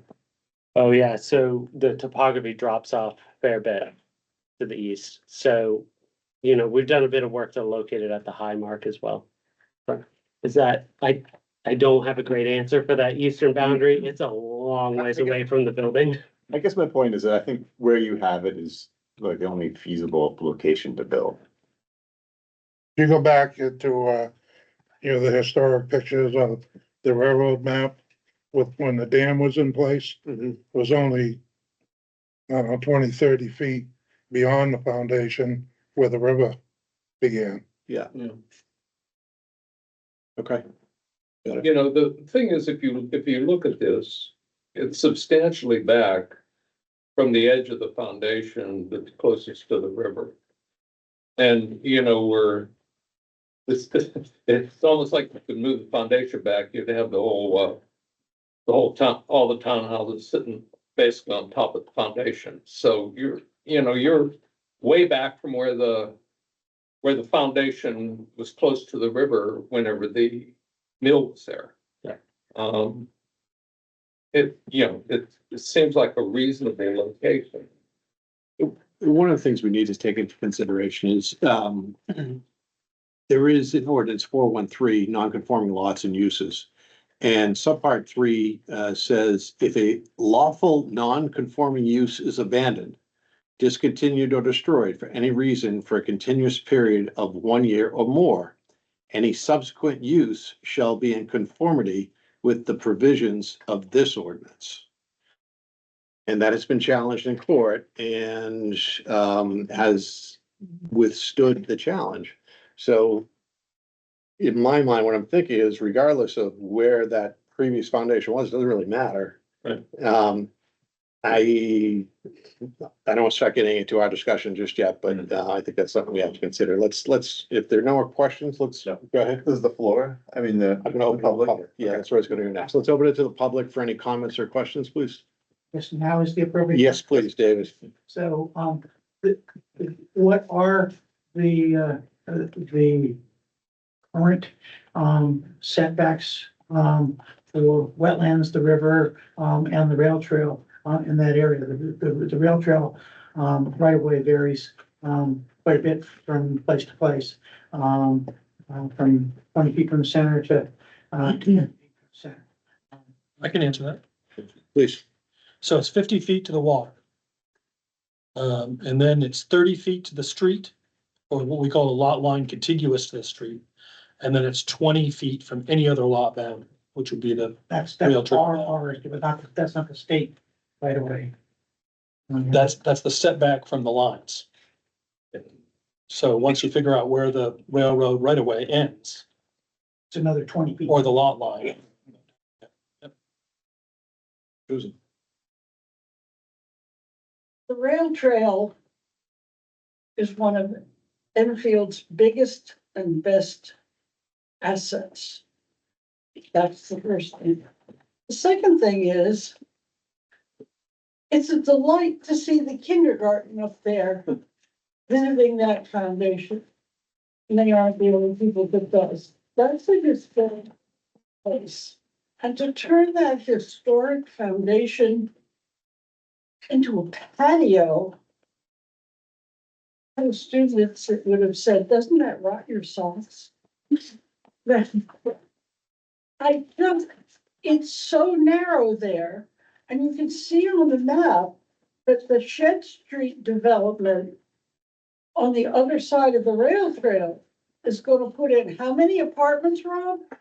Dozens. It's gonna be huge and it's gonna have towers. There's not enough room between the rail trail and the river to put some condos. It's just gonna crowd in the rail trail so much. I can't be, I'm so opposed to this development is why I recused myself, because I'm up there every day and I took those photographs. It's a lovely place. It's right next to the rail trail. And on the other side of the rail trail, there's a wall where there was for unloading, where there was the siding. And a little further along, there was another siding where they tore down the buildings on Shed Street. It's just too small for 4 condos. It's too narrow. I can't, You know, you made your point. Thank you. Thank you. Other comments? From the public? We're gonna close the public session and the board will now discuss their thinking in general, and then we'll walk through the 5 variance criteria as well. Jim, do you have thoughts on this? Well, you stole my thunder earlier because I do believe that, I just can never find a hardship when the person purchases, knowing the rules exist, knowing that it's not buildable as it is without the permissions. You can't create your own hardship. That's part of the problem. I don't have a problem with the use of it. I don't have a problem with, I love some of the ideas I heard about, using some of the materials that are there as decorative or even functional. I love that, the notion of that, but I just can't find hardship here. Okay. It's normally when we see it, it's different. I just can't, and it is a weird shaped lot, that's for sure. And then I would note also, really nothing else sitting right there on the water. And that's a concern for me, is that, long time ago, before I lived here, I've been here 30 years, the lake was not in the greatest, and you can still tell by some of the catfish you might catch. They don't look quite right. Part of this was, we had mills and things dumping crap into the water. And I guess that's why we have things to protect the shoreline there. Right. We have state laws and our local ordinances designed specifically for that. Okay. Tiffany, anybody else? I agree with what Tim just said, and additionally, I think protection of our waterways, shoreland, riverbanks is to be taken very seriously. They need to be protected and preserved. I'm not sure something of this size accomplishes that. Secondly, that, I know we're getting to the criteria in a minute, but sort of before we get to that the spirit of the ordinance possibly is not preserved with this ask, in that if we were to approve this ask, this is one ask, but if everybody up or downstream came and asked for the same thing, now we have a very overcrowded riverbank that it's not in the same state and condition that I believe the ordinance is trying to protect. Okay. That's it. Go ahead, Chris. I think that there are mill sites that have been returned to natural soft buffers with trees and extensive vegetation where no foundation, no remnants, no nothing exists. So whether or not there was a building on this site, that's a great historic fact, love it, fine. Is sort of a moot point. The conditions of this site are that there is an existing hard edge that is the relationship of this building to the water's edge. That is extremely unique. There are tons of mill sites. If this was a project proposed and on a totally bare lot with nice big overgrown trees, no granite blocks, we'd probably come up with a different project. We'd put something else in front of you. I don't think, I think it's a unique spot. It's a unique condition. This isn't applicable to other river lots. Maybe there are some that exist and have this condition, but I think this is a unique one. Thank you. So my thinking is, you do have a tough lot to work with here. That doesn't mean, however, you can select the building that you think is the right building for other reasons and then say, boom, we put it on this lot. You still have to, adhere to, the zoning ordinances. I have not heard a compelling reason to go closer than 50 feet to the river. I think the protections of our rivers and streams is very important. I respect and I have listened carefully to your argument with the hard edge. But I don't see a way to say, oh yeah, that makes break the ordinance. Okay. So I want to hear from others. We'll go through the criteria, but at this point, I'm thinking I don't see a compelling reason here to grant the variance. I want to be very straight with anybody else. Yeah, this area is a very valuable natural resource and very attractive section of town. And I think it's more valuable to the public as that, but I think it should be protected. Let's walk through the variance criteria. The first is the variance will not be contrary to the public interest. I think we have heard several people say in different ways that they feel the variance may very well be contrary to the public interest. Safe in saying that? Other comments? Okay. Spirit of the ordinance is observed. The ordinance, in addition to other things, is actually in place to protect rivers, lakes, streams, and people. And as you pointed out, like the previous non-conformance doesn't necessarily mean that you can get to the non-conformance. Correct. Substantial justice is done. The gain of the general public is greater than the loss to this one individual by not doing it. I would suggest. I can. Sure. Okay, I'm looking for people to agree, disagree. The values of the surrounding properties are not diminished. I don't know that we have enough information to say one way or the other at this time. No, I didn't hear anything one way or the other, but I mean, it's kind of. I don't want to say it goes without saying, but you know, if there's nothing someplace and you build nice housing there, does it boost the whole neighborhood? A lot of times, yes, but in this, because this is on the rail trail and on the water, I can't say that it would. Yeah, but it doesn't diminish. No, that's what- Properties around, it doesn't diminish the value of the rail trail because it's a small area really, and you're going to have a little bit of a buffer. Your other point's well taken, but I don't think it causes. I agree with Bob that I know it seems like it's, you know, kind of, it doesn't matter, but I don't think there's anything that says it brings the value down. Correct. Number 5, literal enforcement of the provisions of the ordinance would result in an unnecessary hardship. I don't see where it would, and I see that you have the opportunity to build a conforming building if you so choose. This building, however, is not, in my opinion. All right, would somebody like to make a motion? I will make a motion that we deny the variance. On the basis that it fails for the 5 criteria. Okay. We have a second? Second. All in agreement that the variance should be denied, say aye, please. Aye.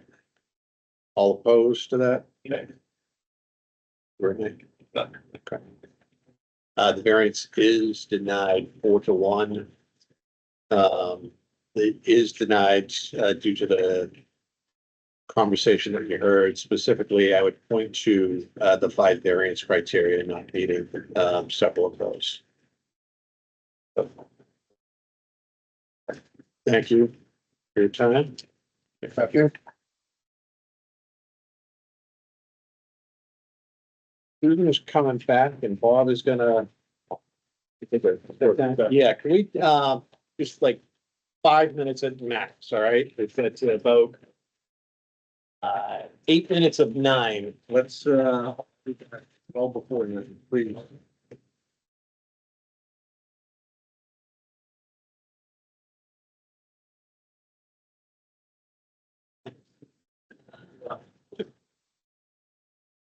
Use those pictures.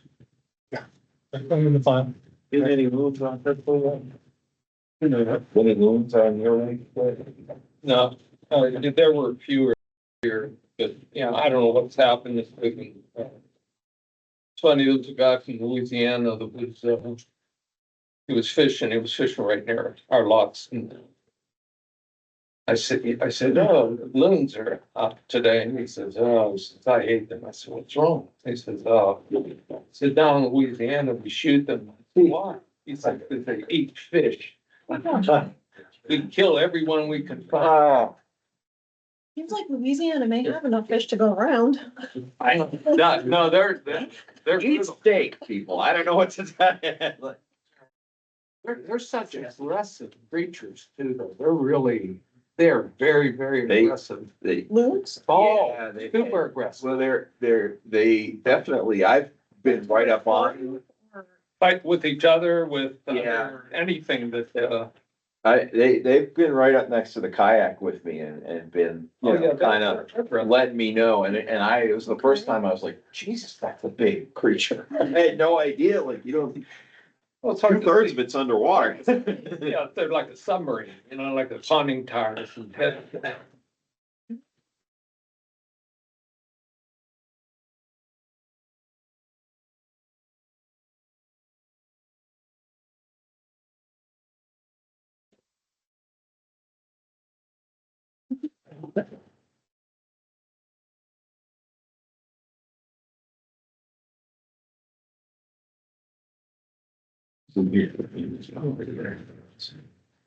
So, no, I don't. I can't remember last time I was on $1. So I used to. No, dude, he's a big tall dude too. And I'm like, Bill was that night. One on Route 4. Yeah. Wow. Yeah, looking for him. What did he buy? He didn't, it has frat house prank written all over it to me. That. Well, you can't really tell it. It was a tall person anyway. The big tattoo. Yeah. Identified cheaters,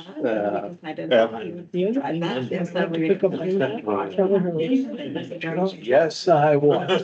She tried to tell the story and showed me pictures and everything. Oh, man. Little, TMI. they had little emojis blocking things Oh, down. that's right, Yeah. yeah. Thanks. That much to fix up, it's gonna get driven, you know? Strange thing. Yeah, you know what, that's the interesting about it. Use parts to build. It seems like something that You would have done? Really? full injected, I call it. You know, you're. Across from the ambulance. They were like, okay, I was just right, you're nearly in my neighbor. I'm right. Oh, you I tried. all Dog. Yes.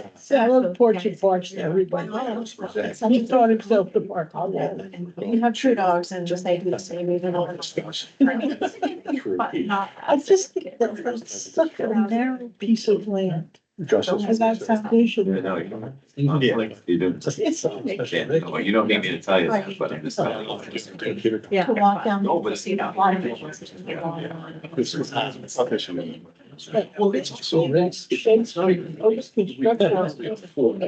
They're Well, we see it in the zoning, we don't have it. Yeah, special exception. And the variance. Station has that. They have. And that's the most I would say Cinder block fact, to do. there's a box.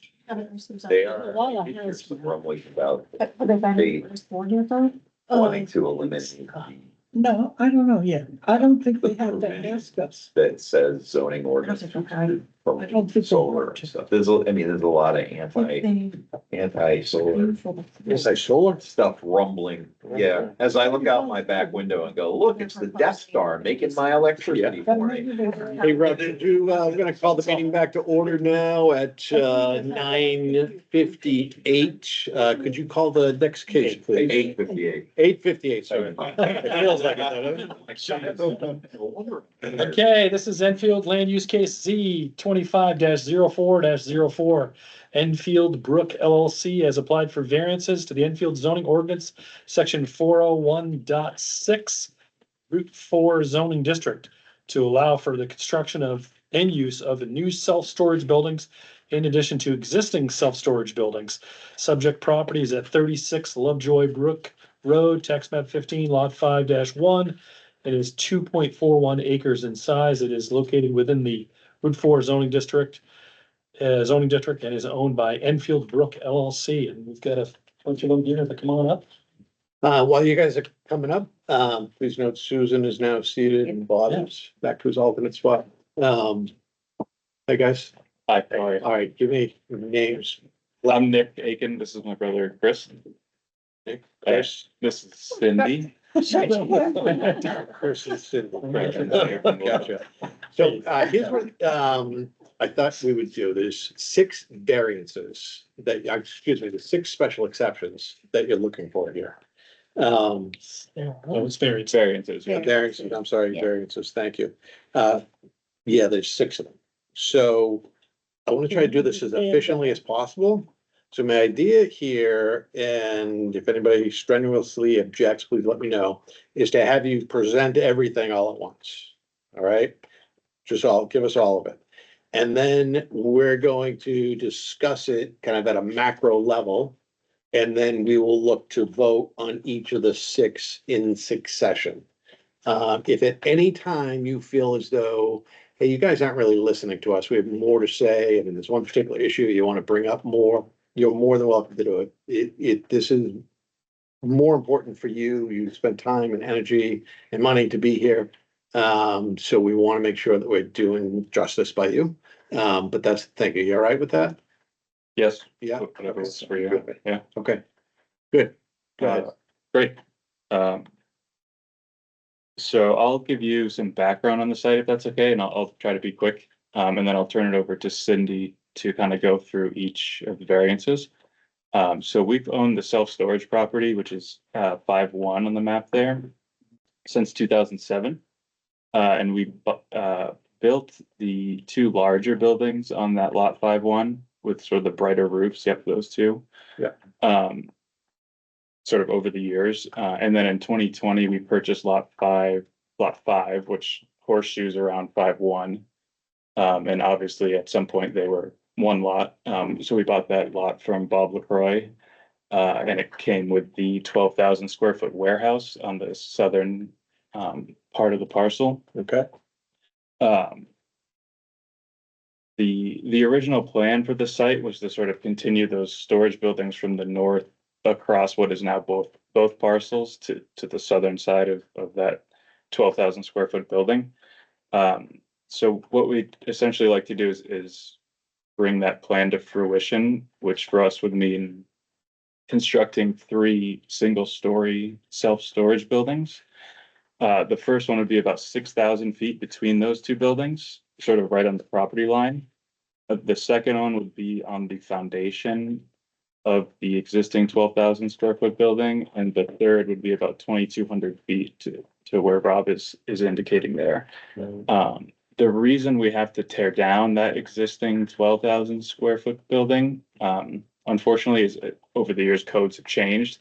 So to put in mini storage lockers into that warehouse, we would either have to put up a bunch of firewalls or provide sprinkler system. And unfortunately, the pressure at the road there isn't enough to supply a direct sprinkler system to the property. So we would need a cistern, which for a property this size is not really doable.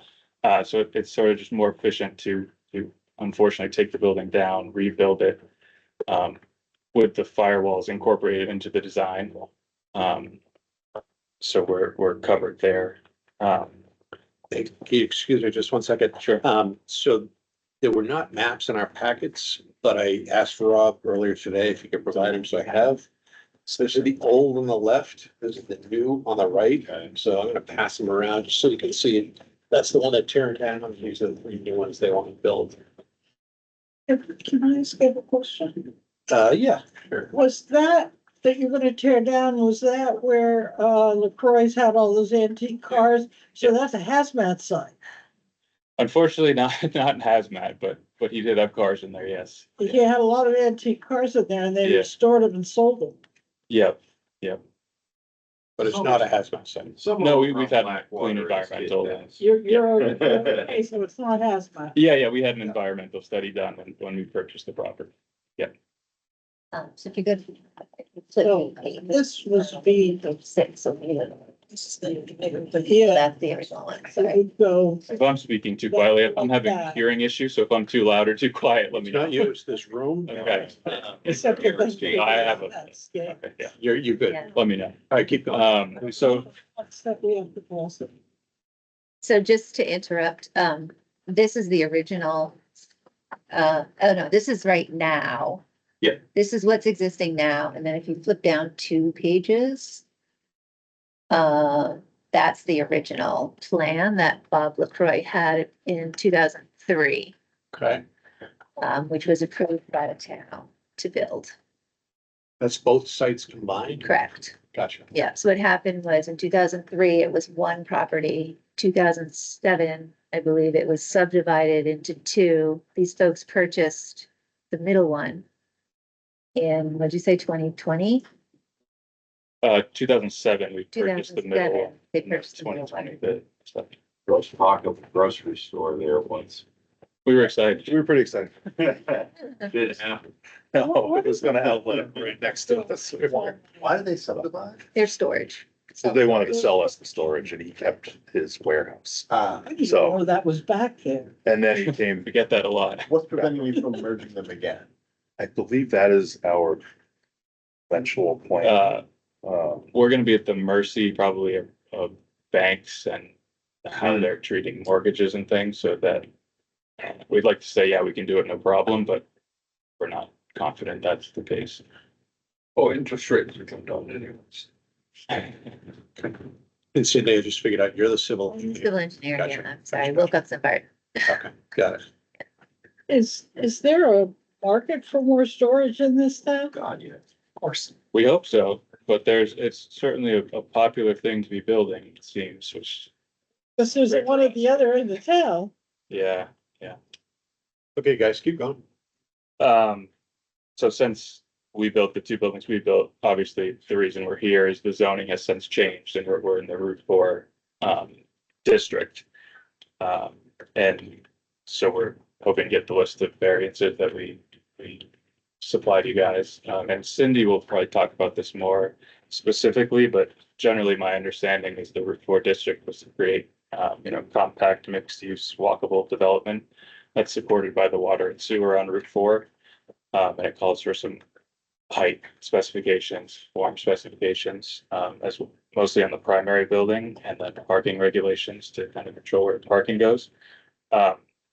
So we do think our property is unique in that it doesn't front Route 4, and as you mentioned, a lot of people don't necessarily know it's there. We're kind of on a dead end dirt road.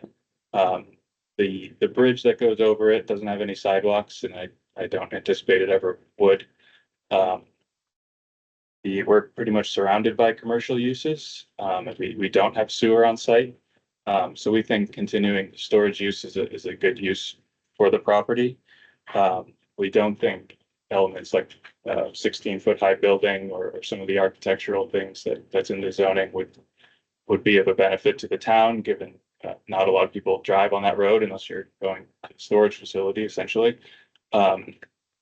So we think that continuing sort of the look of what's existing and building the 3 single-story buildings, continuing across the lot, is the best thing for the property aesthetically and is sort of the least disruptive use for the lot.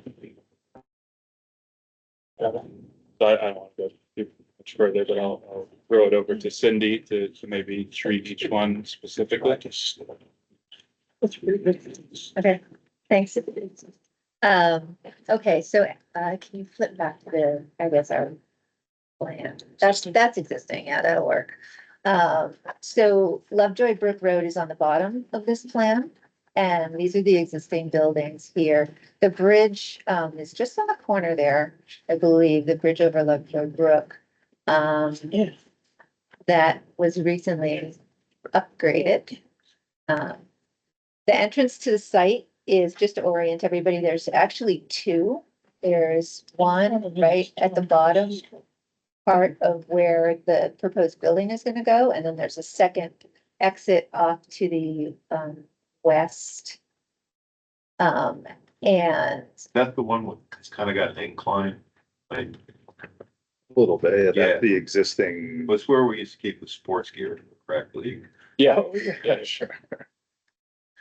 the larger property, the part that's developed is outside the well protection area for the well. And then, there's wetlands that surround all three sides, of the property. So the developed portion is really, the existing lot 5-1. And then this small portion of lot 5 over to the east there, where the existing 12,000 square foot portion is. So my site plan, and the yellow is the elevation 806, which is basically everything outside of that is the flood, considered the flood plain. So all of the buildings are above that, essentially situated above the floodplain. Do you have to fill that in to get it up high enough, or is No, it's already there. that's natural? Correct. Well, it was filled in the past, I guess. So Yeah. right now it's already there. It's already. Portion of it was- Did the Croy fill it in? Sorry, Did the Croy fill it in? yes,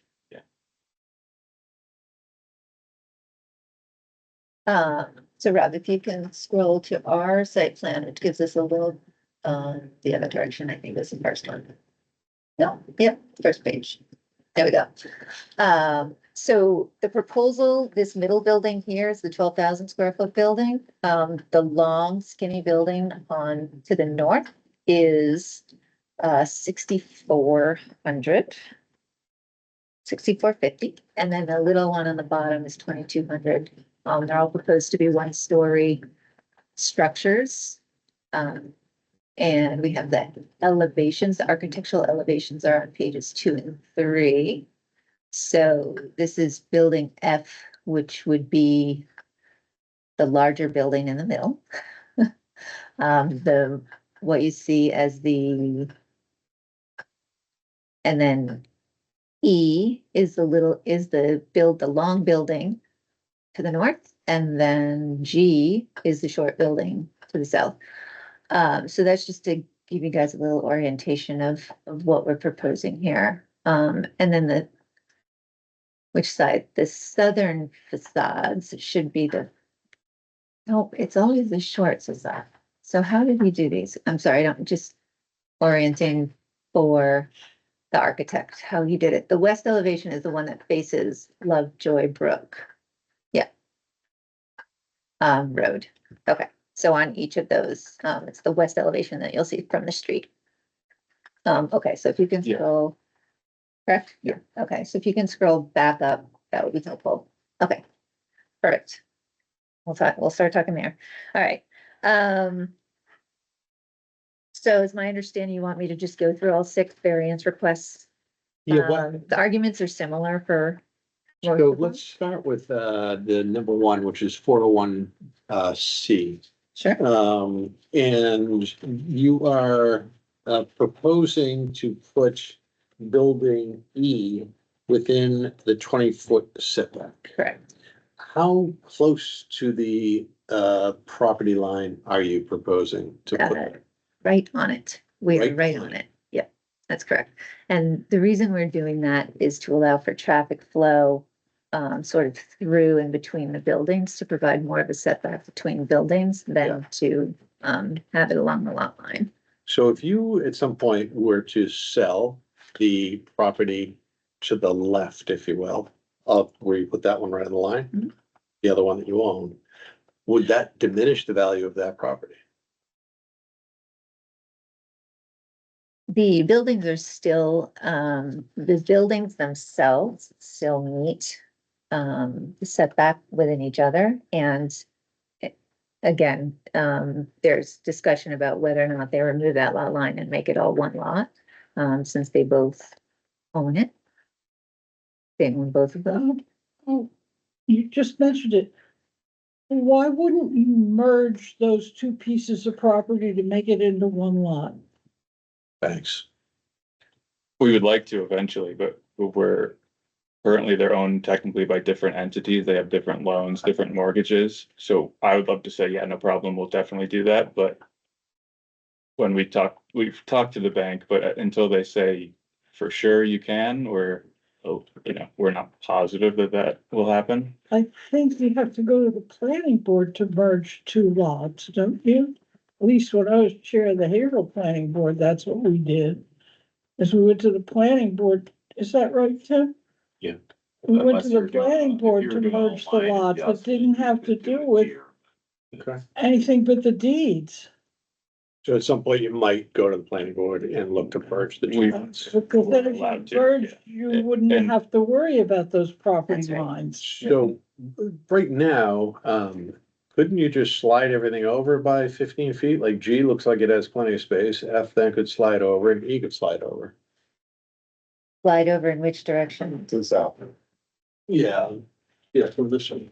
You just move this over, well, 20 feet if you're right in line, and then move this over 20 feet, and then move this over 20 feet, and then you're meeting the setbacks. So Yeah, but when there's paving, right? yeah, there's pavement. I mean, so what that does is, yes, we could. That puts us then, we tried to stay out of the wetland buffer to protect the wetland and the brook. Yeah. That's why. And then also puts us in the floods, in the floodplain. So we tried to, the reason for putting the buildings that way and not having, building G Gets into the wetlands. shifted, it puts you closer to the wetland and the floodplain. And building F is also Go to the planning existing. board and merge those lots, it would make your life so much easier. Yeah, we're not confident the bank will allow us to. I mean, hopefully we can someday, And we but can't control that tonight, so let's hold. yeah, and to your original question, I mean, for us, if someone built a building right there, the building we own to the north of that has a 20-foot driveway between that and our proposed building, so it would really be the same to us. It's just kind of a standard self-storage drive aisle between the existing building and that proposed building. So, it wouldn't really make a difference to us whether or not there's a setback there, Okay. in the scenario where he's sold the property. Do other people have questions on the board? And we will get to the public. Do other people on the board have questions on number one, which is 401C, the setback? Having heard none, want to move on to number two? Okay. The second variance request is requested from Article 4, Section 401.6D to permit the principal building F to be constructed at a height of 11 feet to 12 feet, more or less, and accessory building E to be constructed at a height of 11 to 12 feet, more or less, and accessory building G to be constructed at a height of 9.5 to 10.5, more or less, where a 16-foot minimum height is otherwise required. Subsequently, variances from the interior ground floor to ceiling height requirements are also requested. So in the Route 4 district, there are a lot of prescriptive building requirements. Since we are not on Lot 4, we're proposing to have one-story buildings that are less than the 16-foot minimum required. And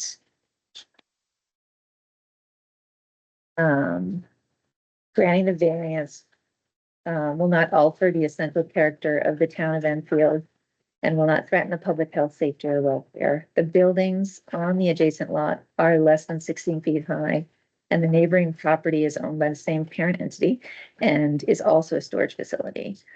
The properties will act and be managed by the same company, and the existing storage facility has operated at its current location for over 20 years, having no known issues with safety, health, or welfare due to the height of the buildings. Cindy, you want to pause there? Yes. If people have questions or thoughts, comments on number 2, 4016B, which is form. The comment, if they're shorter than that's better.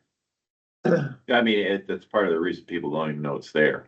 Because they Yeah. don't rise above, you see the 603 repair shop. Yeah, You just bro. don't see anything past it. And all the tractors Yeah. sitting alongside with the booms high up in the air with flags flying. Yeah, that's a real nice I don't want to view. climb up there, but no. That's good. I think they're trying to have everything on that commercial district look somewhat uniform. This is a little bit different where it's back off of the street, and I'm gonna call an audible here. Sir, are you with the public and do you have a comment? I think that might be very valuable. I have no comment, but I'm here with the applicant in case there are questions. That's. And I think that Barry Schuster, I'm a lawyer in Lebanon. Oh, hey, Barry. Nice to see you. And a lakeside I haven't resident. seen you in a while, Ken. But, I was thinking if you were a resident, you had a major objection. I wanted to hear it before we went too far. no, but you know, this zone was changed and then this lot is off Route 4. Everything talks about Route 4, but Cindy can tell you all that. He's doing great. She is doing a great job. Cindy, why don't you move on to number 3? Okay. Number 3. Thank you. The principal building facade, so the variance is requested in its entirety, and once again, the factors for the other variances are applicable here. The applicant requests that constructing the principal building as proposed be allowed in lieu of the facade design requirements of the section. That's why we presented the architectural drawings to show you what we would like the storage units to look like.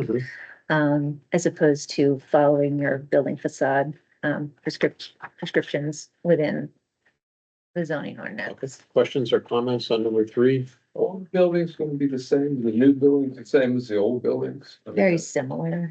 Yeah, size. It's gonna look like the same site, Yeah. basically.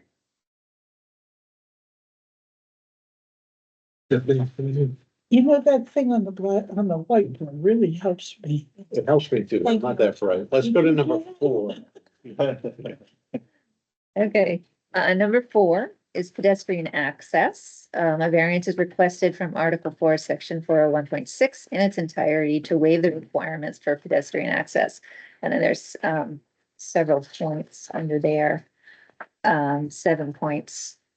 Sidewalks shall be provided along the road frontage. The property doesn't have any frontage on Route 4, and there are no sidewalks on Lovejoy Brook Road, which is also a dead-end street. Number 2, sidewalk shall be provided from the road sidewalk to the public entrances of principal buildings and between principal buildings on the lot. Due to the nature of this business, patrons to the storage units typically they won't be walking there. Yeah, why don't you pause there? Questions, thoughts on this?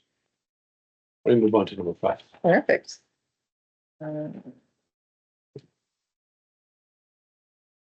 Location of parking. A variance is requested from Article 4, Section 401.6G to allow for parking in front of the building where parking is otherwise required to be located on the side and rear of the principal buildings.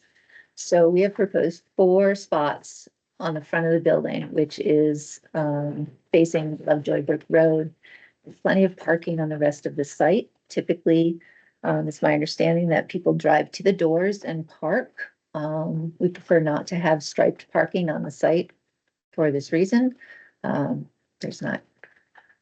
Do you have anything to add? Yeah, people generally just drive to whatever unit they're going to or to the door where they access their unit. We striped a bunch of spots that wouldn't do much. They would be ignored, yeah. I used to rent, when I first moved here, a bunch of crap.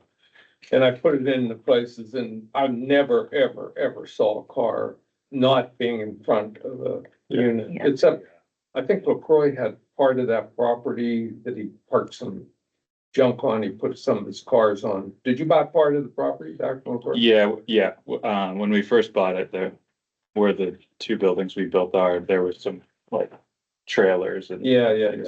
But I never saw a car in any part of the I place. have a quick question. Yeah. Is there an office here that you do business out of to onboard new rental tenants and things?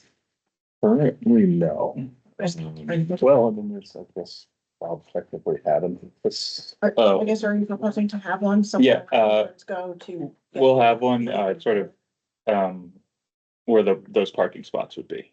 That's in the front of It'll be a small office. It probably won't be staffed full time. Near the parking spots. Yeah. Right. That was my question. Thank you. All right, number 6. Number 6 is, a variance requested from Article 4, Section 409. 2, to allow for the 4 park striping spaces in front of the principal building where 24 spaces are otherwise required. Again, for the same reason, people typically just drive to the doors. Great, thank you, nice job. Let's open it up to the public. Anybody from the public, comments? No comments from the public, let's keep moving. Need a motion? Let's run through the criteria real quick first. Is this in the public interest to grant these variances? Yes. Yes, okay.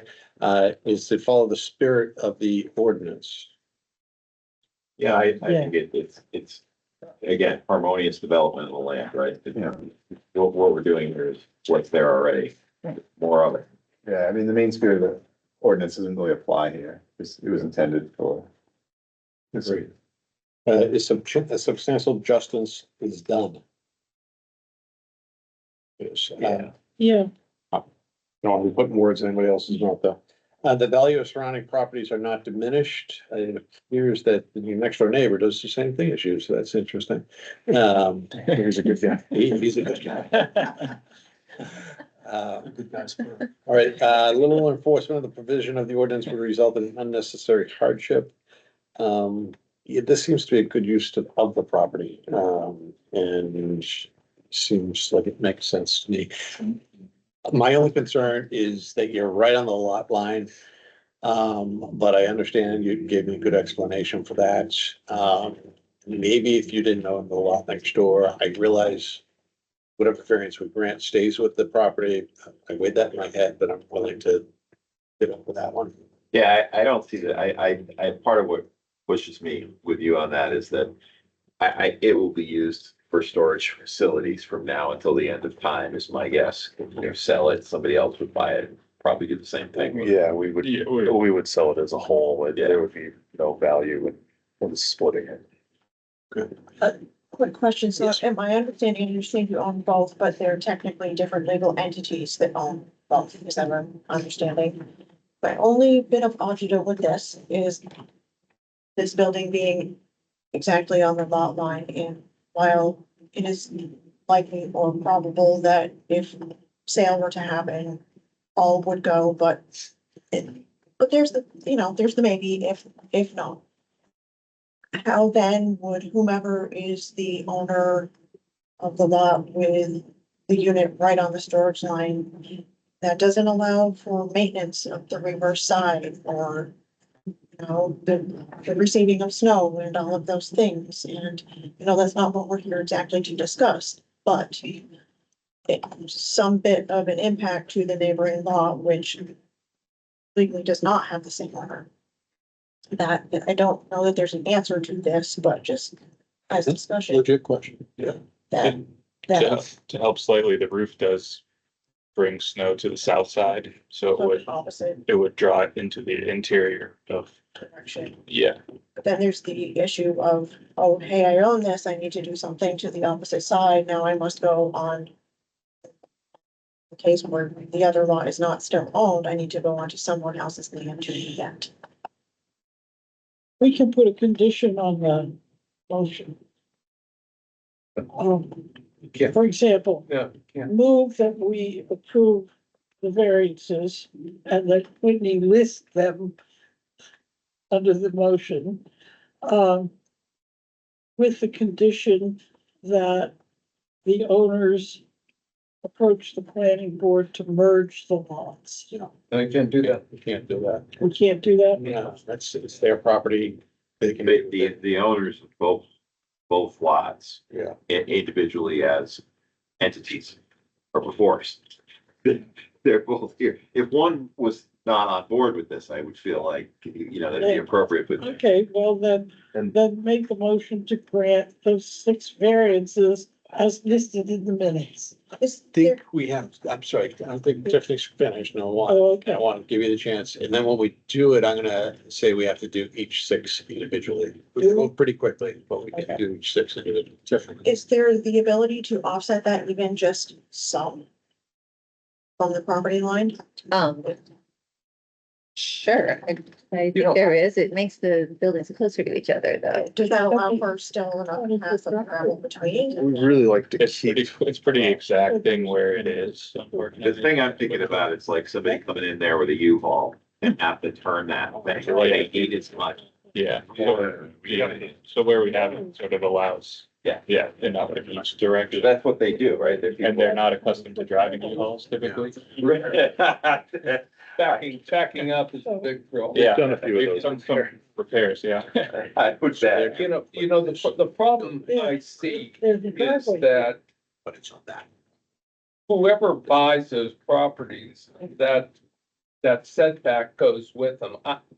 I'm curious if we, and we probably don't know this, but I'm curious if we ever approved a property with a 0 setback in this town for building anything.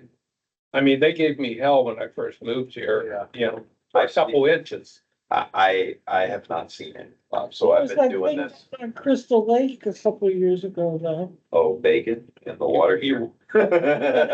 So I haven't been here, in this capacity. However, I think this is a unique situation. We have a self-storage unit, which by design are pretty darn ugly guys. I'm sorry, no matter how pretty you try to make it, they're ugly. They're pretty much maintenance free. And they own both lots. So if they have to paint the backside of it, you can go over there and paint it. If somebody else buys the other, you sell off that lot, you're both gonna own storage units. I can assume they can neighborly. And I won't always be like this, but I can get around this one. I can get comfortable. Yeah, the only thing we have to remember is that 0 setback goes with the building. And they're 2 different I get it. organizations too. Yeah. I'm not saying we shouldn't approve it, but I just think we need our eyes wide open if we're going to approve this. If somebody else buys it, and builds a giant hotel there, right up against the site line. Got ideas. And then get you. It's right up the book. I think we shouldn't worry about the future. Well, we somewhat have to, because it does run with the land, but I'm not as troubled by this because I think it's, like you said, it's always gonna have storage units there. I think the demand for storage units is pretty high, and if things happen that are predicted to happen in this town right now with 2 major developments, those people need storage, and I will tell you, the best place to find free stuff is around Sachem Village when the Dartmouth students move out. And I'm just telling you, because they don't have a place to put it. Yeah. And I go, everybody needs that. And if you live in any of the apartments downtown, like the ones we heard about, they don't really have adequate storage of them. They just don't come with it. So I think that the demand for storage will always be there. The question is, it's sitting on the lot line. I can foresee if you did have to sell it and split it up, one owner might say to the other one, what's it gotta cost to have you take that one down?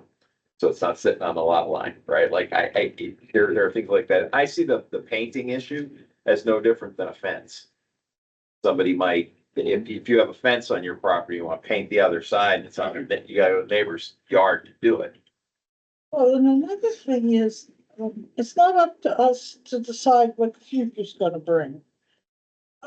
It's up to us to decide if these variances are legal and accurate at this point at 9:30 at night today. Yeah, And that we ought to vote on it. We just have to remember that we're approving a zero setback. That's all, Yeah. you know, I'm not saying we don't approve it, I'm just saying we get very specific. I don't know what that could cause in the future. I'm not a futurist, I'll probably be dead before this thing even gets built and rented out. So, you know, I just think we should go with it, but stop arguing about it, Yeah. just realize. What if we didn't build immediate first? Built F and G, and then once the properties were merged, then we built E. Then it wouldn't be on the edge of the line at all. This would be a merged property at that point. But we can't tell them to go merge. No, I know. I will say Saying this, if we I'd be, didn't grant the variance, I would that's be something they could do. comfortable with something that had a proviso, and I hate putting limits on things, but just not a limit, but it says it's a zero setback, but the reason that I heard why it's the zero setback is to be further from the wetland. That's what I heard, and I think that that's enough for me to get on board to say, if you're further from the wetland, I can live with the setback, given the unique circumstances. How we word that in the decision, I'll leave to you, but to me, it's a vital piece of information. Something in here. Please. Yeah, I'll hold my comment till, I can see a comment coming over there. If I may, just to follow up with what Tim was saying, and I certainly agree with that. But so long as there's common ownership of the two entities, I mean, as you said, they said they would merge them, but for financial reasons, banks and so on. But as long as there's commonality of ownership, they really are controlling them, and it's the same as if they were merged. I think that's an important fact. Yeah. That they're not gonna be able to sell them separately. And as long as that happens, you're okay. I think all the considerations are well presented, and given the unique nature of this situation, I can get behind it. And I said we vote. Okay. Do we have Susan's motion? You want a motion on each one? or- Yes, Yeah. we're gonna do each Got one. it. So if somebody wants to make a motion, Number 5 or number 6? 1, 401C setback. Oh, okay, I Going move across that the we top. approve number 401C setback request for variance. Number 401C setback. Second? I'll second. Oh, I thought you did. All in favor, say aye. Aye. Aye. All opposed? Variance number 1 passes 5-0. Variance number 2, 401CD form. Can we have a motion? Move to approve number 2, 401.6D. The variance requested is for form. Do we have a second? Second. All in favor, say aye. Aye. All opposed? Number 2 passes 5-0. Number 3, 401CE facade. Okay, move that we approve number 3, 401.6E, the facade Second. request for a variance. We have a second. All in favor, say aye. Aye. All opposed? Number 3 passes 5-0. Number 4, Okay, 401.6 F. F, pedestrian access. Move that we approve number 4, 401.6 F, pedestrian access. Second. All in favor, say aye. All opposed? That passes 5-0. Number 5, Susan, you're on a roll. Go. No, I move that we approve number 401.6 6G. G, parking request for variance. Second. We have a second. All in favor, say aye. All opposed? Number 5 passes 5-0. Number 6, Susan? Move that we approve number 409.2 loading, Loading. request for variance. Second? All in favor, say aye. Aye. All opposed? For 6 passes, you have your variances. Thank you very much. Trying to make it easier for Whitney by her making the motion, so he's seconding, right? He's staying with that same pattern. Copy paste. Yes. Number 12. Thank you all for staying so late. Number 12. Yeah, I agree. I agree.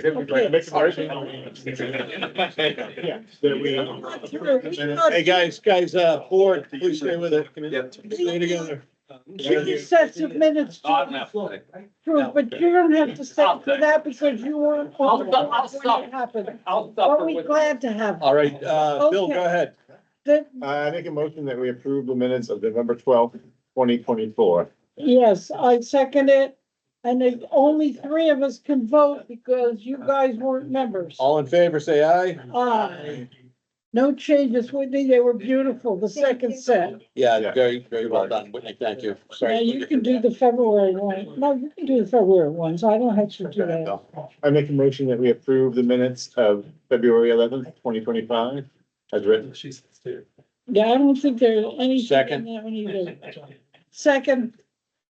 All in favor, say aye. Aye. All opposed, there's no further. Good, that passes. All right, don't break just yet. So a couple of other things real quick. We have 4 new zoning ordinances that were passed by the voters recently. I would like to bring in our town attorney, to walk through this with us, and I'd also like to get an update to the books.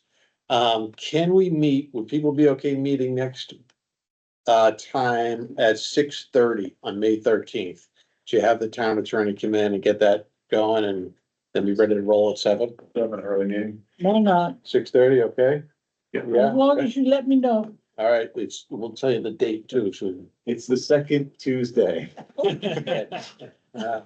sorry I was late. All right, so what, I think one of the keys going forward to a successful ZBA is going to be training. Whether you've been here for 100 years or you've been here for your first meeting. So there's a couple of very interesting training sessions going on. One is April 17th. It's a lunch and learn from the New Hampshire Office of Planning and Development. I'd encourage everybody to participate in that. If you haven't got the information from Rob, he can get it to you. And then next month, May 10th, is a whole day training that has a ZBA track.